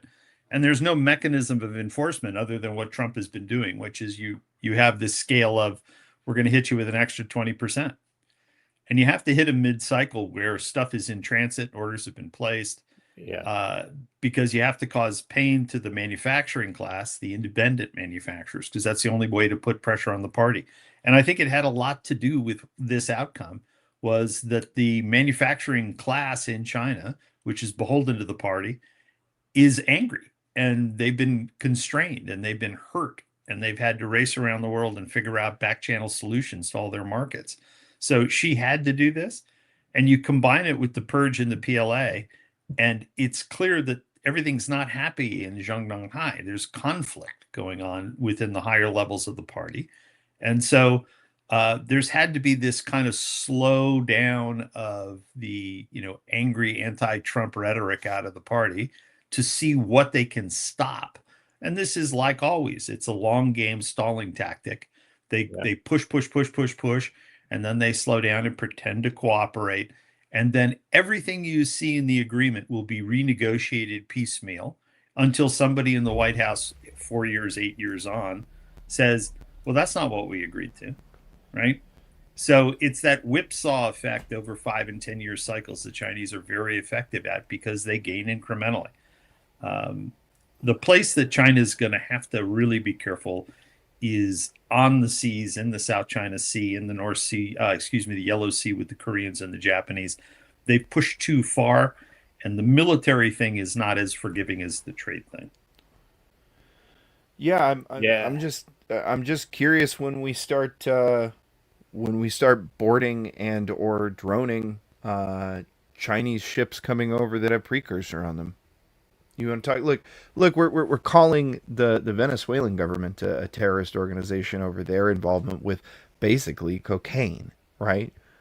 You want to talk about the deadliness factor of cocaine versus fentanyl? They're not even in the same ballpark. Also, a question from the chat, Ham Sandwich. The significance of the soybeans is there are an unbelievable number of U.S. farmers who are on contract to grow those soybeans for the Chinese that were sitting unpaid. That's the significance of those soybeans. Yeah. I mean, so the U.S. along with I think Brazil are the two largest growers of soybeans in the world, and essentially, if those farmers don't get paid, then essentially they're not going to make it. Because there's China's the single largest market for soybeans in the world. It's not to say there aren't other markets. It's just, I don't see America. The importance of this is when you see inefficiencies where the U.S. has this massive ag potential, right? We need to diversify our agricultural production away from these monolithic global crops. Yeah. So the concept of soybeans every day, all day, and I understand why large scale farmers do the same thing every third season. They're resting, they're doing this, they're doing that. We produce too much of this. It isn't a key component of our requirements. It's a key component of global markets, right? So the globalization of market demand for these grain crops, we need to be able to diversify our local production. And I know people are getting tired of hearing this shit, but we're seeing it in the beef prices and the beef herd. We're seeing it across various commodities. We don't plan this well as a country, right? There was a headline 2 weeks ago about a guy who had cattle in New Hampshire. I guess it does exist, right? But there was a 2-year waiting list to get them slaughtered, right? Yeah. This is just freaking absurd. I'm sorry. The fact that we have 4 people who slaughter cattle, you got to go around and find little producers. This is the kind of thing government should help with. They should come out with a map and say, okay, in these 2 counties, we need a slaughterhouse. In those 4 counties, we need a slaughterhouse, and create capacity across the country. It can be done. And we lose sight of that. That's an industry too. The reason the soybean and the ag industry is so big is because it's so massively subsidized by the central government of the United States. And they have unnaturally large power in Washington. And, it's the reason ethanol exists. Ethanol is horribly inefficient, but ethanol exists to placate the ag folks, right? So we need to take these inefficiencies and say, why are we doing them? And then not turn them off overnight, because that would destroy the ag folks. It destroys the farmers. We've got to plan them down and up, and they need to be done dynamically. And for some reason, we forgot that we can make midstream changes as long as we take care of everybody. So, again, this is where the Chinese own us. They plan in 5 and 10 and 20-year cycles. We plan in quarterly, annual cycles. The things that are important to Washington are the congressional cycle of 2 years and the senatorial cycle of 6 years. That's what runs this. And we need to kind of break the hold of it and begin to pay more attention to our strategic competitiveness. Yeah. And on your note about beef, we'll import beef from Argentina and Brazil before we can butcher that meat that is locally produced and grown. You're right. It's 100% backwards. It's totally absurd. I looked at opening a slaughterhouse in Virginia 10 plus years ago, and there was high motivation. We had everything aligned. Nobody could figure out how to do it. It made absolutely no sense. And what it came down to is that the Brazilians at JBS and the big Cargills of the world have a competitive advantage. They've architected a channel advantage where they're the only option in town for scale, right? And they use the concept of food safety as a barrier. Having meat that's produced down the street from you, where you know the grower, I'm going to say has very little risk. So then it comes down just to meat handling. Where I live, pretty much everybody here knows how to slaughter an animal and create primal cuts and do it themselves. These are the I know skills. a place that has an entire room for that. I'm just saying. I know, Joe. It's theater of the absurd when you hear people saying, "Oh, we can't do that because of safety." Now, well, pound sand, go away. There's risk every day out there. And if I'm an individual and I know a rancher and I want to buy that rancher's cattle, by all means, right? Allow me to do it. But for some reason, we got ahead of it. It's the same reason the milk industry is all screwed up. It's the same reason the sugar industry is screwed up. They're all these assumed things from 20, 30, 60 years ago. And we got to get over it if we're going to compete, because our advantage is we have surplus capacity. We should be really happy about it. But we don't want to run the world on selling only wheat and soybeans into the international market. Commodity products are not the only thing that should be worried about, but commodity products are the way governments measure themselves. And so, this is the McNamara trap in the modern U.S. Agricultural and economic planning. We got to get away from the measures we're comfortable with and look at what makes us a better, stronger economy that has more access to cost-effective food. The fact that beef has doubled in price is just an absurdity, but it's been coming for 4 years because the Biden administration created a situation that made it uneconomical to build out your herd. So people dumped animals early and didn't reinvest in herd. And if you talk to the Democrats, they'll say, oh, it's because of global warming. Bullshit. I'm sorry. If you make it economic, people will figure out a way to enhance water availability. Oh, well, we'll have to drill a new well. Oh, you can't do that because the same climate zealots will tell you that you can't get water. So this is a system decision that we become more resilient, more diverse in our food types and availabilities. And if we don't enhance local agriculture, we're just stupid. We got to get away from corporate ag alone. My rant's over. Sorry, guys. That's all right. No, don't be. I mean, it affects even. I just got to say, it affects even me. Like I'm in a situation where I wish I could go get my chickens sent down to a professional processor, but we can't because we didn't grow enough. And the market out here, there's only one guy who does the processing. And if we wanted to go and be able to sell it interstate, that's even worse. I'd have to drive 2/3 of the way across the state, and I'm lucky I even have one in my state. Most people don't. All right, let's look at the story again and see if there's anything else on here to talk about. Let's see. Trump was very bullish on the whole meeting. He says, I guess from a scale of 0 to 10, with 10 being the best, I would say the meeting was a 12. Just the whole relationship is very, very important. I think it was very good. Hey, from a Mandarin, watching the Mandarins and see how they kind of do their Byzantine stuff. How do you rate this meeting, Jim? It was a solid 6. Yeah. I think it reeked of status quo, but the good thing is that Trump is driving engagement, right? And people have been ripping Trump up and down. Trump doesn't give a shit at this point. He's going to do what he thinks is right. And his advisors are 100% behind him, except in the DOJ. I'm impressed with the fact that he's engaged. I'm impressed with what he did vis-a-vis APEC. I'm super pleased that he's working closely with the Koreans. I'm really pleased that he's talking to places like Malaysia. I'm really pleased that he's in communication with Arab leaders. He's everywhere all the time. We have not had a president with the energy level this guy has.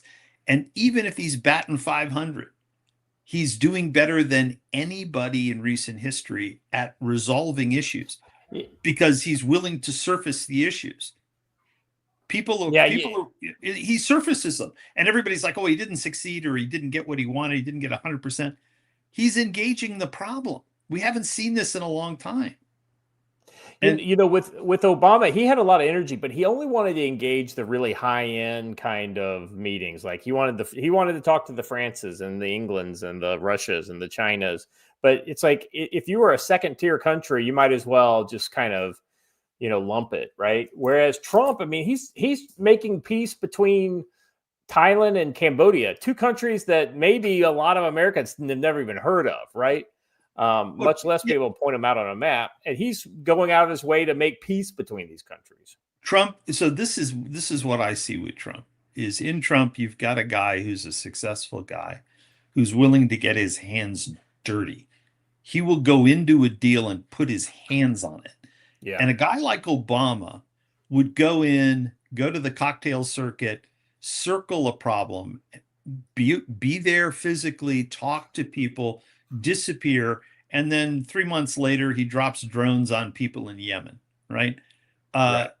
He would show up at something and talk to the intelligentsia, disappear, and then something would happen on the dark side of the ledger, behind the scenes. The difference is Trump as a leader steps in and says, I'm going to put my hands on this deal, turns to his people and says, this is a priority. And this drives the left wing batshit because it's a successful mechanism. And he's showing responsible leadership. And they want to rip him up. If he does, again, back to the baseball analogy, if he's 500, he does half of what he touches, comes out a little bit more positive, the country's done really well under him. And the speed with which he's doing this, the fact that he is on the road the way he is, shows back up in DC and immediately gets off on the Senate and says, what the hell are you guys doing? Right? This is how leadership works, which is I've been gone doing the business of the country. I'm back now. What the hell is going on? Right? Why is Shanae so angry she's not going to get her EBT tomorrow? No, this is leadership, right? Yeah. And I'm telling you, Trump is reaching out right now to the community of people who speak to the people who are going to get hurt by EBT. And he's saying to them, this really is terrible. You better get on the horn to Chuck Schumer. And so you've seen people on the horn to Chuck Schumer. You've seen the unions come across. You've seen the government employees come across. And I'm going to bet you're going to see some of the Black community come across in the next 12 to 24 hours and say, get your shit together on Capitol Hill. And that will put the final push on the Democrats. Now, if the Democrats don't respond to this, we know they've gone full toxic and they are fearful of the socialist Marxist left that they've fomented and fed.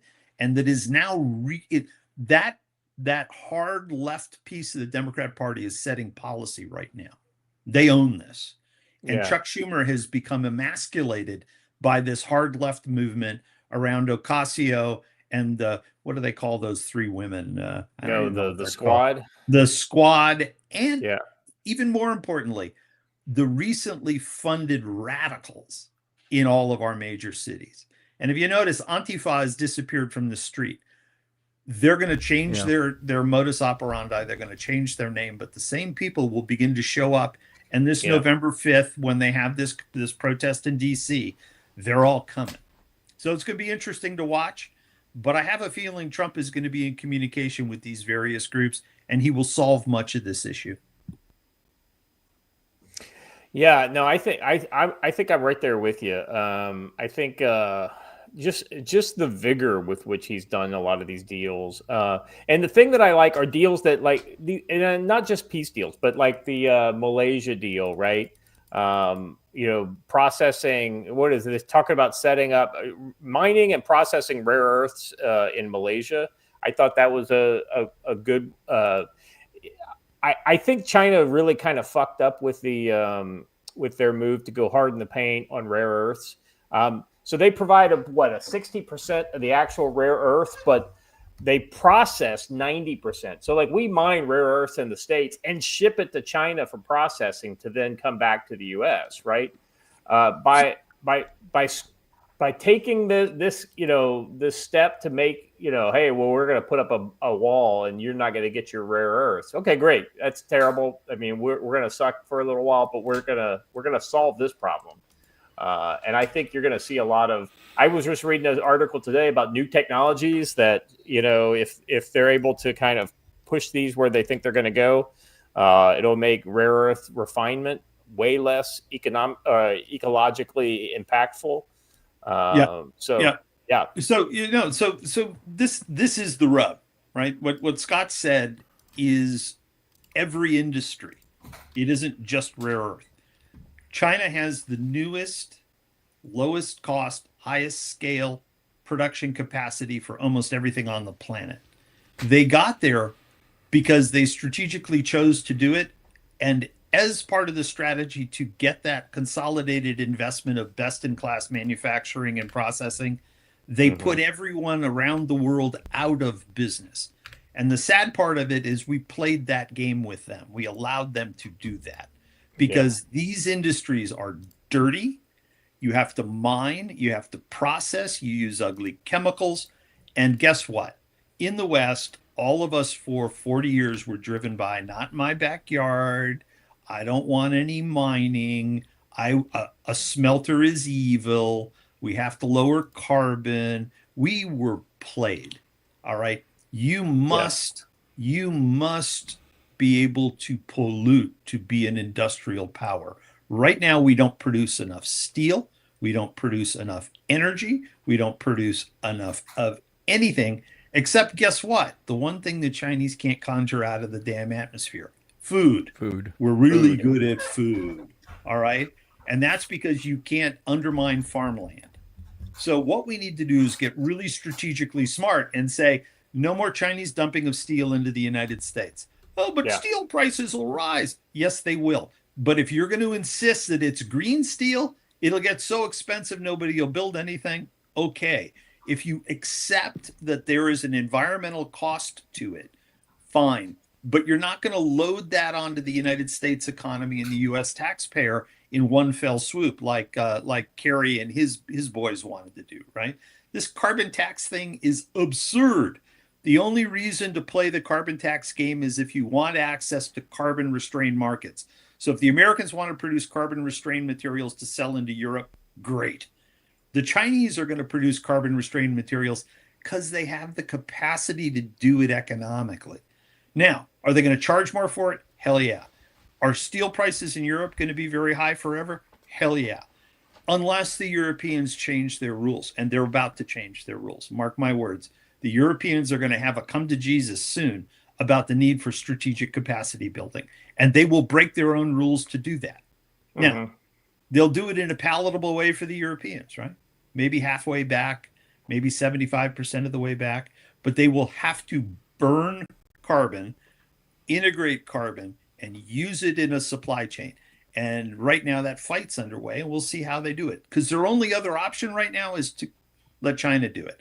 And if you want to understand one thing that'll happen in Ukraine if there's a peace, and Donetsk and Luhansk are in the hands of the Russians, is they will rebuild an integrated steel capacity on top of the coal mines there. And they will deliver what will be negotiated as European steel to the Europeans, because that's the kind of wedge strategy that they think about. And it might take 10 years or 20 years, but that's the kind of shit they'll do. And they'll say, there was a steel mill here. We're just rebuilding. And they will rebuild a very competitive steel mill using Russian inputs and Chinese inputs. And they will start undermining the capacity that gets developed in Europe. That's the 20-year plan. Yeah. Well, and the Germans are falling right into their hands with like the destruction of their nuclear industry. It's just unbelievable what the Europeans have done. They're literally asking for this to happen. Well, the Europeans have done it, and we've done it. If somebody said right now, we want to build a large-scale nuclear reactor, guess where we'd have to go to get all the cast materials? Yeah. We'd have to go to the Chinese. Yeah. That's exactly right. Maybe Hanwha and Hyundai could spin up, but the cost would be very high. So thank God the Koreans still have the industrial capacity, right? And they were under a huge amount of pressure from the Chinese. But Hyundai, Hanwha, you'll notice they're popping up everywhere. And the reason they're popping up everywhere is because they have industrial capacity. They do big metal things, right? They're in Subic Bay in the Philippines. You look, it's Hyundai, Hanwha, co-investing with American entities for shipbuilding capacity and other industrial capacities. We need to have this kind of multilateral dynamic. I described it as dynamic bilateralism 15, 20 years ago. You got to have a guy like Trump go to a guy in Korea and sit down with him and say, we got to figure this out because you need it, we need it. You're good at what you do. We did it with the Finnish on icebreakers, right? The Finns are really good at icebreakers. They're really good at specialized power generation for ships. These quick and dirty commercial alliances where we trust you, you're an ally, let's do this together. It shares risk and it shares capital. There is not enough money to do all of this alone. And it's one of the cultural biases in Washington and in the procurement cycle that's been broken is they're beginning to learn how to work with other people. Right? Not telling them what to do, but cooperatively working with them.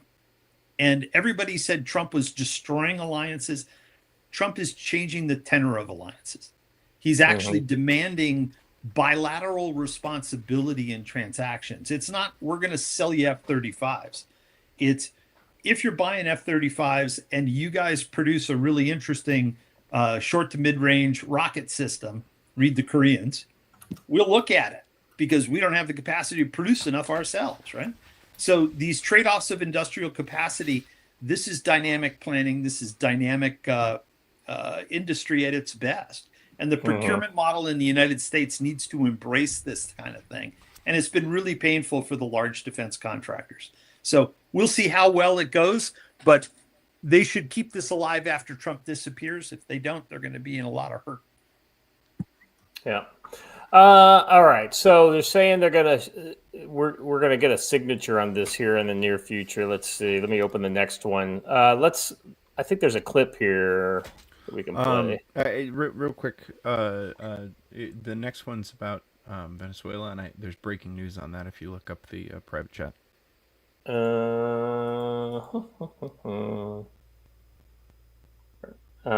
Trump administration has made a decision to attack the military installation. Interesting. All right, so let's. You want me to bring that up? Yeah, let's do that. Jim, I don't know if we've talked to you since the Venezuela thing has really come up. You got a general thought about this before we get specific? Claro que sí. Maduro, el futuro. Yeah. I love Venezuela. I love Caracas. I had customers down there long time ago for communications and satellite communications. And one of them was the local National Guard. They were great guys. They're all living in Miami now, sadly. It's about time we clean up the northern part of South America. And I don't think it's a boots on the ground thing. I think it's just we're not going to put up with your bullshit anymore. And the only way they survive, way they survive is as narcotraficantes. So they've got them. They know exactly how this works. We're going to have to continue doing what we're doing. If you look at the pressure against this, we should be arresting them and no, it's not the way it works, because the guys on the boats are just pawns. They're sergeants and privates being told by the government to go do things. This is the Venezuelans. This is the end of the Iranian folks. This is the Russians and the Chinese in destabilization activities. Never forget that. This is a nation state operating through a transnational crime network. Intolerable. So Trump's finally put his hand on it. The Chinese need to stop sending these chemicals in, and everybody's been saying, "Oh, it's not fentanyl coming out of there, so you can't do this." I'm sorry. At what point were all the other drugs okay? Right? It's like, it's just cocaine. Let them bring a couple of tons of cocaine in. The part of this that isn't drugs is the destabilization of the $1 trillion money laundering network that operates worldwide, and the Chinese are front and center of that, because it was a mechanism to circumvent the dollar regime. So the Chinese and the Russians and the transnational criminal enterprises are part of the non-dollar regime that China is trying to kick off. So China would like to tidy it up, but they're not going to give it up. The piece of money that China gets out of narcotraficantes isn't consequential in its scope. It's consequential in its negative impact on American society. And we're guilty of it because we allow people to use narcotics in the United States. We need to crack down on usage more, begin to solve the problem. But the Chinese are going to continue to undermine us any way they can. If they can't come across the Mexican border, they are going to run fentanyl through any channel they can. And you're seeing it in Canada, and you're definitely seeing it on these vessels. They're saying it isn't fentanyl, so it shouldn't be done. This is just the left trying to damage Trump. But what's going on stopping this is a multi-tiered situation. We've got to stop the money flow. We got to stop the laundering. We got to stop the death of our young people. So much reason to do this. And is it pretty? No.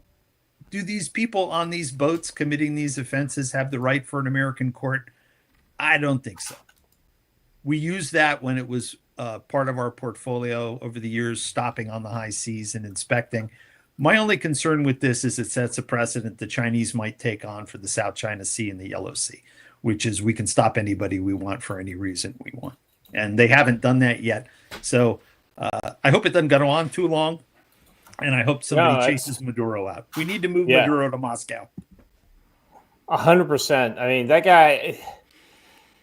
And I'll be honest with you. I think Joe originally it's what's that? Moscow or Tehran? Nah, it would probably be Moscow. He's gotten a lot more money from Russia, though he has gotten help from Tehran. Joe had said that this will probably follow the Noriega kind of pattern, and I think that a lot of the narco trafficante kind of talk is more of a casus belli in order to get us in there. I think ultimately we've got every right. We've got every rationale to go in because they're just fucking up our hemisphere. I mean, you guys go back to the early days of this program. I always told you the three places we have a national interest in actually getting involved actively were with China, with the Middle East and oil because of energy, and in the Western Hemisphere. And this kind of meets that criteria with both number 2 and number 3. China's involved too. So, I mean, there's that as well. Let's see. Let's read this story here. Oil spikes and reports that U.S. military attacks on Venezuela are imminent, just hours or days away. New Friday morning reporting says that President Trump has made the decision to attack Venezuela, ahead of which has seen an unprecedented U.S. military buildup in the South Caribbean, and has included redeployment of the USS Gerald R. Ford carrier group from the Mediterranean to join operations off Venezuela. The planned attacks against the Venezuela military installation are being reported in the Miami Herald and the Wall Street Journal. Both describe the impending assault as imminent. The Trump administration has made the decision to attack military installations inside Venezuela, and the strikes could come at any moment, sources with knowledge of the situation told Miami Herald. As the U.S. prepares to initiate the next stage of its campaign against the Solis drug cartel, they will seek to destroy military installations used by the drug trafficking organizations the U.S. says is headed by the Venezuela strongman Nicolas Maduro. Let me just tell you guys, if they're going to do this, they've got targets, right? These are targets that are, I guess, drug trafficking military bases. But in order to do that, they're going to blow up a whole bunch of shit around it, like any kind of SAM sites, any kind of anything that could potentially be a threat to U.S. forces that are going to be acting against this. This is going to be a pretty vigorous campaign. It may be limited, but I think it would be very vigorous. Let's see. Sources told the Herald that targets, which could also be struck by air in a matter of days or even hours, also aim to decapitate the cartel's hierarchy. U.S. officials believe the cartel exports around 500 tons of cocaine yearly, split between Europe and the United States. While sources declined to say whether Maduro himself is a target, one of them said his time is running out. Maduro is about to find himself trapped and might soon discover that he cannot flee the country even if he decided to. What's worse for him, there is now more than one general willing to capture and hand him over, fully aware that one thing is to talk about death. It's another to see it coming. Jim, I bet that is right on the money. I bet the CIA is already in contact and has already probably made deals with generals in order for basically a bundle of money for cooperation.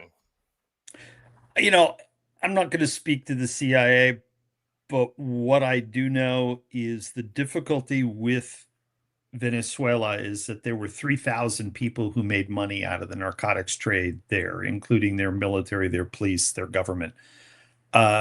Those 3 million people have nowhere else. 3,000 people have nowhere else to go to make $1 million, right? Yeah. So there's no mechanism to displace them other than what you see now. And this has been the rub since they took over, which is, hey, we make our money out of all of this. And this was allowing the Iranians in, allowing the Chinese in, doing drugs, and just just being a dark arts place, right? But when you have 3,000 people, it's kind of like Iran. People ask, well, why doesn't Iran go? It's because the IRGC and the leadership have no option. There isn't a way. It used to be you could put them on a plane to the south of France, right? Every African potentate was sent to France. Problem is now there's nowhere to go. And who wants to live in Russia and China? They don't, right? So you have to figure out a way to deflate the place and make it less palatable to be there under the state that they're under, because they will keep staying. There is no good time to leave. So I think that Trump is going to squash these folks somehow, or there will be regime change internally. One of the sub-lieutenants will come up and lop his head off. But there has to be a decapitation event to clear the 3,000 names that make money out of Venezuela. And you're seeing the Chinese begin to rise up because they understand that this is part of a strategy to regain control of Panama and the canal. So it's all interconnected and it isn't optional. So I think you're going to see a follow through on this. I hope it doesn't mean boots on the ground. And watching Colombia spin out of control, Colombia needs some new leadership too. But I think it's best left in Latin American hands. And I would not be surprised if Milei wasn't up negotiating aggressively with the border states, read Ecuador, read Lula in Brazil, having to come to Jesus with them about what's going on in the northern part of the continent. But we have a dog in this fight. And this instability, the 25 million people that Biden and his team led into the United States, we got the worst and ugliest of the people. Not all these migrants are bad folks, but we can't have them here without going and slicing and dicing who they are or why they're here. And that process is underway. The Venezuelan program is part of it. So if we do one without the other, this will all come back and bite us in the ass in the end. We got to do it all at once. And again, this goes back to Trump. Action oriented instead of talking about it, instead of sitting there and going, oh, woe is me, I've got to do this horrible thing.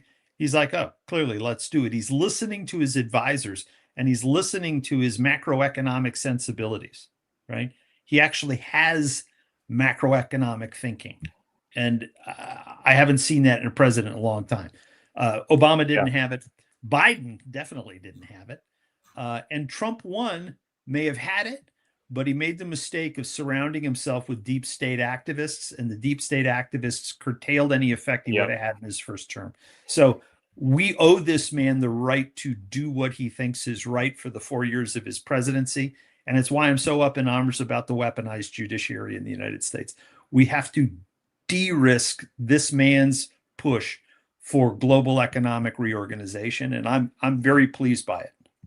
You know, here's the thing. Like, I predict that a Venezuelan war, because that's what it would be, could very quickly go the way of the Iranian war that we took part in, where everybody's wailing and gnashing of teeth. Some strong words are said, and then all of a sudden they do it, and then our objectives are met. In the case of Venezuela, I think the regime will collapse. I think a military officer will sweep in and seize control and invite the lady who just won the Nobel Peace Prize to come in and to, like, you know, I honestly think that's kind of the way they're angling this, because if you don't do a lot of systemic damage to the infrastructure of Venezuela, you could have the country up and running within a year. Because you got to do a lot of repairs because they've let that fucking place fall apart. Absolutely. And everybody says that we're going there for the oil. We don't have to go there for the oil, right? The Maracay oil, the Maracaibo Basin oil, that shit is like tar. It is the hardest oil in the world. It's ugly, dirty. Now, do we have the Canadian oil? Do we have the only refinery to process it? Yes, we do. Yes, we do. Right? But it isn't an issue. It isn't oil. This is more than oil. And I think this is where Trump gets short shrift. Trump is angry that 100,000 Americans die. Trump is angry that young people die. And listen to the thread. He's angry about the Ukrainian war because young people are dying. He's angry about drugs because young people are dying. This guy actually does care. and the left goes after him on a daily basis. But if you read the language, you listen to him.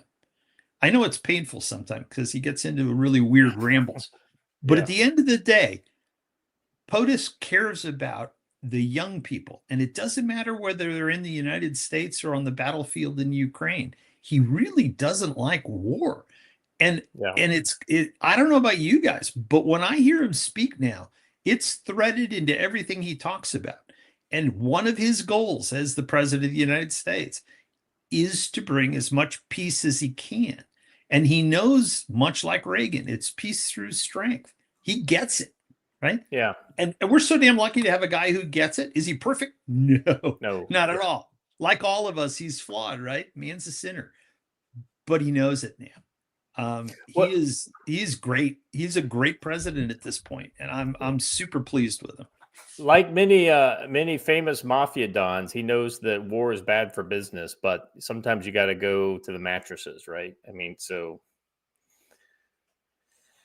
I think he'll do it, but I think it'll be the short, victorious war that that Bush was not able to give us after 9/11. Yeah, all right. So everybody's talking about this. They're talking, okay, we're going to send the little birds in. We're going to put teams on roofs. We're going to go do, there are much tidier ways to fix a problem like this, and it may be less kinetic than everybody is planning. I hope it is less kinetic because the Venezuelan people are not the enemy of anyone, right? The Venezuelan people are proud and smart and hardworking. And they've been handled really badly since Maduro took over. The place is ugly. It's a hard place to live. The key challenge is getting the diaspora money that's in Florida to go back and support the redevelopment of Venezuela. And so I think the pieces are in place.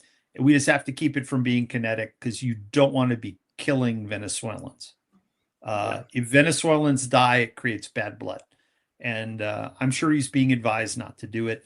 But the threat is there. I mean, the fact that they've got that special ship down there and the teams are flying around and agitating, and you've got AC-130s taking out little drug boats. I think, the theater's good. I hope they sort this out in the back room and these guys begin to disperse to places like Russia and Iran. I would take the house on the Caspian, Maduro, before I would take I would take the Moscow domicile. I mean, you look at the folks who were taken out of Assad, who was taken out of Syria. He's living in Moscow in an apartment. I'm sure he's freaking miserable. So Maduro has places to go, but Moscow's not the place that a guy from Venezuela would be happy. It seems like I had heard recently that somebody tried to take Maduro. I mean, not Maduro, but Assad out in Russia recently. Yeah, they gave him a glass of bad Voss. Yeah, transitioning to a life in Moscow is just not an option, right? So imagining a guy like Maduro, I can understand why you might go down fighting, but I don't think he's got the balls. I think ultimately he will diaspora somewhere, and I'm really hopeful for the Venezuelans in Florida that they can go back, take over industry, and become an export country again, because it's a rich country and they're wonderful folk. Yeah. That country has every right to be probably the number 2, number 3, number 4 richest country in the Western Hemisphere, and it probably in the top 20 in the world because it's beautiful. B, the people are super nice, and they've got more oil than they know what to do with, right? I mean, so you could have essentially an oil / tourism mecca that Americans would go to in a heartbeat. It's such a no-brainer, but at the same time, it's just one of those kind of things that it's been run into the fucking ground. All right, so I'm gonna call the topic there, guys. Let's move to the Brazilian gunfight, and then we'll call it a day. So we'll just do this. Watcher, we'll just do this one story, and if you've got any kind of videos or images from X you want to share, we can do that. So this is a story that I did not know about until right before the show. At least 121 dead in Brazil after largest. Actually, that number is 132 now. 120. Well, let's just call it 132 dead in Brazil after largest and most lethal police raid in Rio de Janeiro. Let's see. These people were killed in Brazil during a police operation. It was called Operation Containment against targeting organized crime and drug trafficking in Rio de Janeiro's. Brazil's military police told ABC News on Wednesday that at least 56 people were arrested in the operation. The operation was carried out on Tuesday, but military police and Brazilian sources told ABC News that they expected the death toll from the operation to climb on Wednesday. The operation was carried out in various neighborhoods in the Rio de Janeiro province.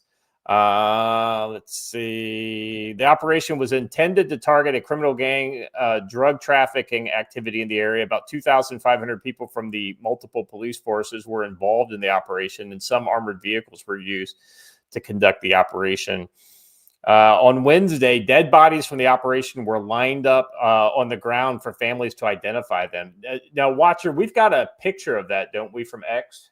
It's a video. Yeah. Well, I mean, I know there's the drone shot of that, and it's pretty. There's a bunch of video because a bunch of the people who were lining up were the family members who were praising them and took a bunch of video. So, well, I'm saying, well, see if you can find the drone shot. Because that one you can see it all, but like the scale of it's pretty massive. All right, let's see. Oh yeah, there we go. Yeah, show that one. Yeah, look at this, Jim. Check that out. I mean, talk about laying out your trophies. I mean, it doesn't surprise. No. So I don't think people understand. I don't think people understand how powerful Rio de Janeiro is in Brazil. It's its own little place.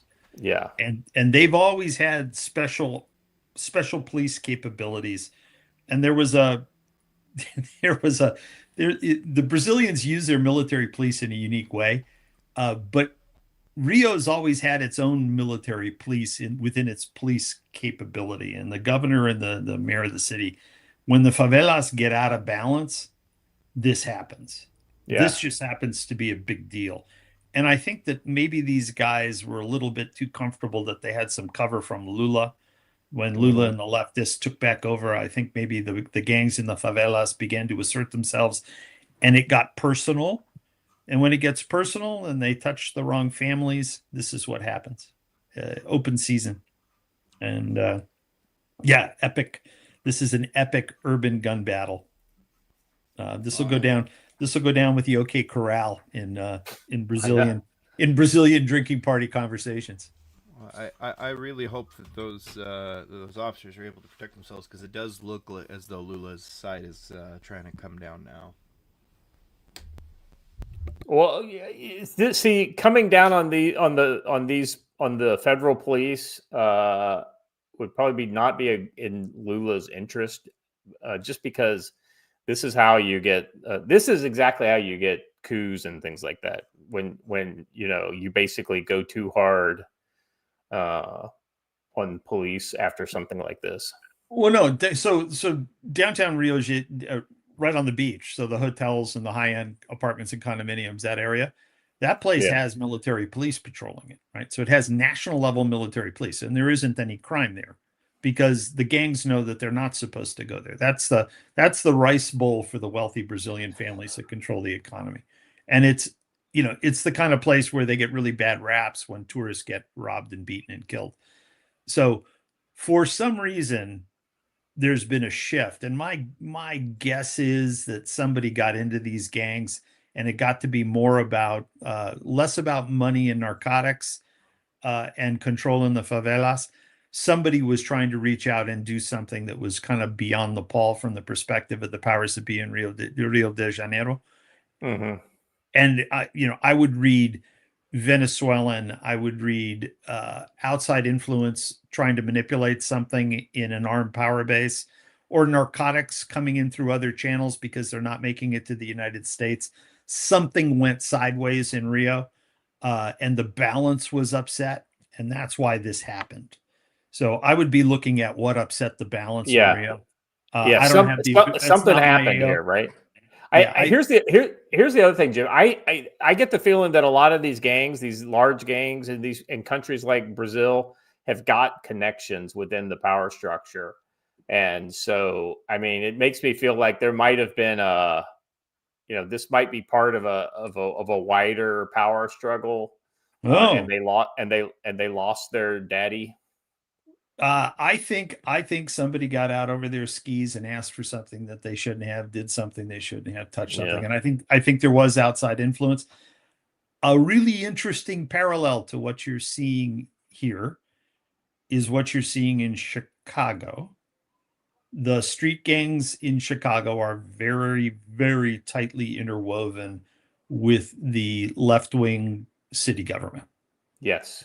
And there's a symbiosis between the Latin kings and the various families there. There are 3 to 5 really large gang umbrellas that operate there, which now includes Latin American gangs. So read Tren de Agua, the Mexican cartels, they're all there.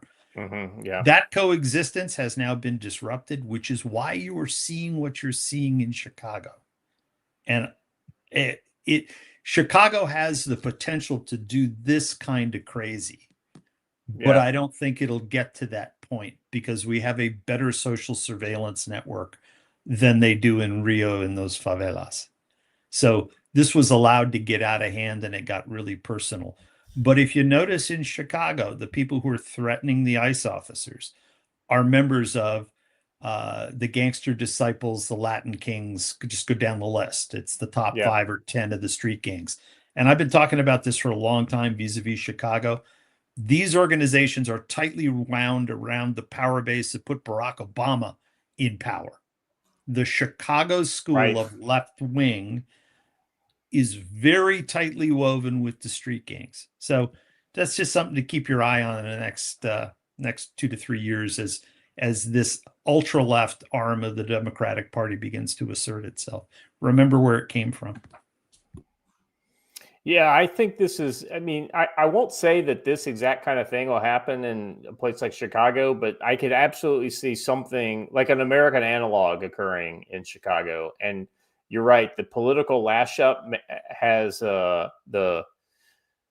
it's very likely to be interesting in the postscript if it were to happen, if something like this were to happen in Chicago.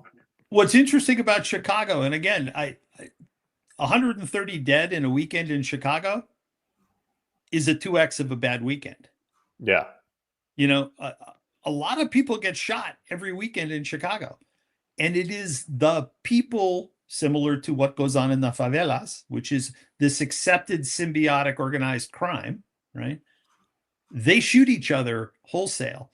Now, we haven't had 130 dead in Chicago in a weekend, thank God. But we have 50 to 60 people get shot over weekends in Chicago. It doesn't take much to go from that to this, is my premise. And that's why Chicago is so anxious. That's why the mayor of Chicago and the governor of the state are so anxious. They know the volatility of the organized crime people that they have a symbiosis with. And when I begin to, and this is Jim looking at it from the standpoint of risk. When I begin to see the governor of a state come back from Las Vegas with an extra $1 million in his pocket after playing poker for one night, all of this plays into wow, something just doesn't make sense. And I don't ever ascribe the United States a higher rung on the ladder from the standpoint of crazy criminal behavior, because we do have it here too. Favelas in Brazil is far away, but we have some serious crazy going on in some of our cities now. And Chicago is just the poster child for violence because there's so many competitive street gangs.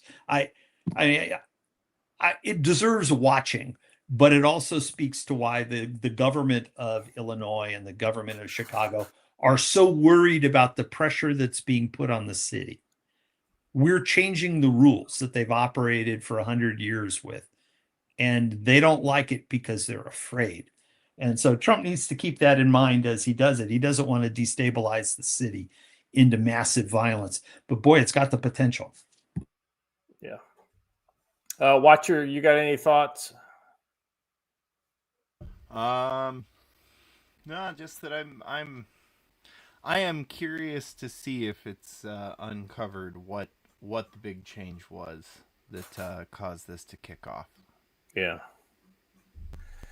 I Watcher, you let me go past the Rumble rants without calling them out because I had forgot because it's been a while since I did the show. It's been like what 2 weeks now, and I didn't have the Rumble chat open for the longest period of time. So anyway, let me catch up on the Rumble chats and then we'll call it a day. Hunch the Dirty Roofer for $2 says check your news feeds. I'm seeing rumblings of the White House authorizing direct strikes into Venezuela. Yep, we saw that too, and we just reported on it. So we'll definitely be looking at that over the weekend. Lost Core 23 for $10 says shutdown only impacted me in that they are asking more. What are you doing while they are furloughed?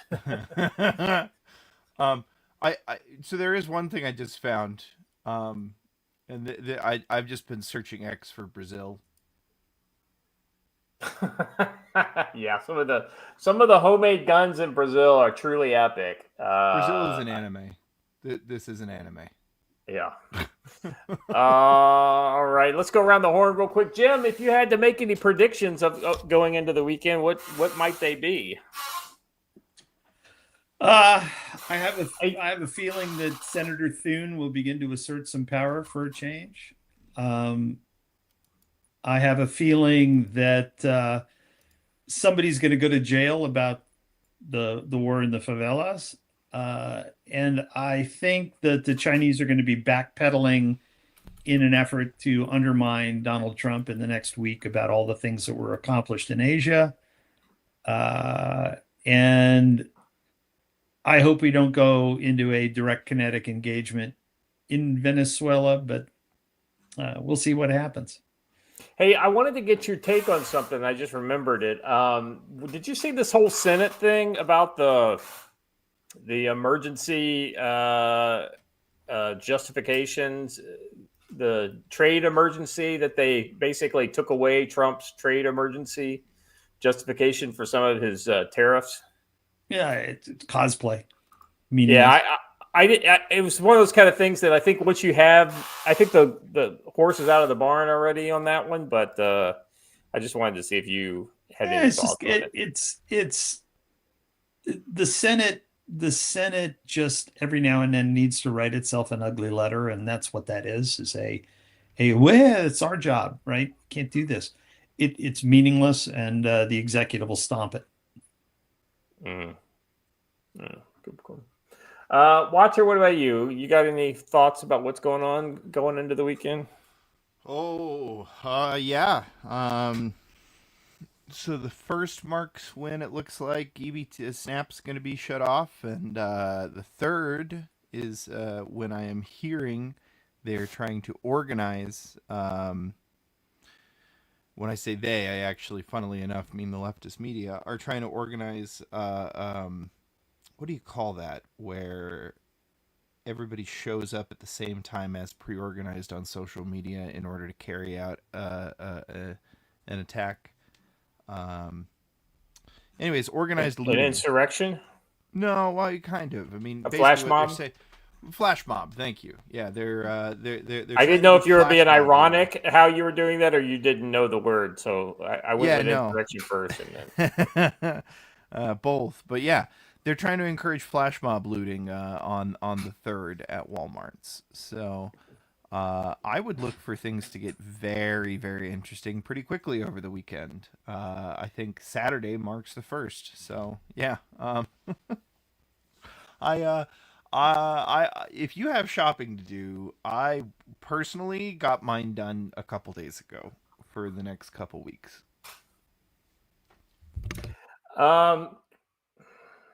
I'm trying to decide if I want to do something serious or if I want to do something that's just, yeah, you know what? I'll go random versus serious here. Let me just share, because you guys know that I'm a car guy. Like my daughter is all into F1 racing and things like that. I like classic like sports car racing and things like that. So let me just share this piece of. I want you to soak in the sounds of this. Now think of this as conflict inside a metal box attached to wheels. All right, so there's the conflict angle there. Let's see, we gotta do that, and let me make this big in it. Now listen to this. This is a Ferrari 512.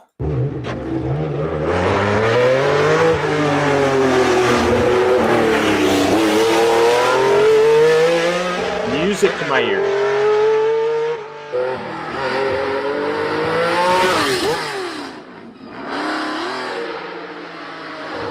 And the fact that they're driving it on a regular road, that's crazy. I mean, it doesn't get better than that.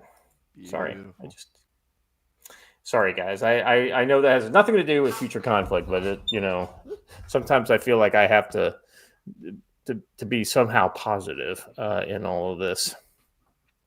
All right, gentlemen, that's all we have for today. Thank you, chat. You guys are awesome. Thank you, Jim, for showing up and educating us on this China mess. I get the feeling this is I guess my kind of takeaway from the whole China thing is that it's good that they're talking. I feel like we're going to get more, and eventually they're probably going to sign a pretty killer deal that will probably be good for us all.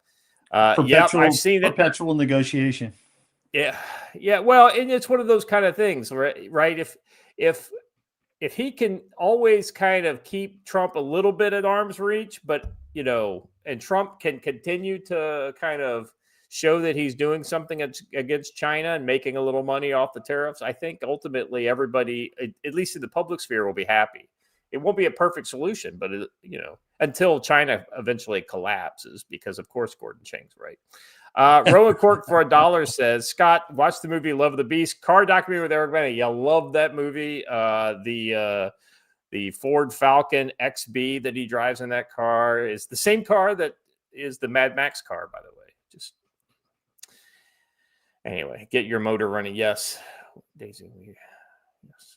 All right. That's all I got for today. Thank you for being here. Thank you for watching. If you haven't done it already, please subscribe to the channel. Hit the bell for notifications. Let us know, like the video. Let us know down in the chat what we're doing right, what we're doing wrong. If there's anything you want to see in the future from us. For my co-hosts here today, thank you guys for being here. Chat, you were awesome. We will be back on Monday. As always, stay safe.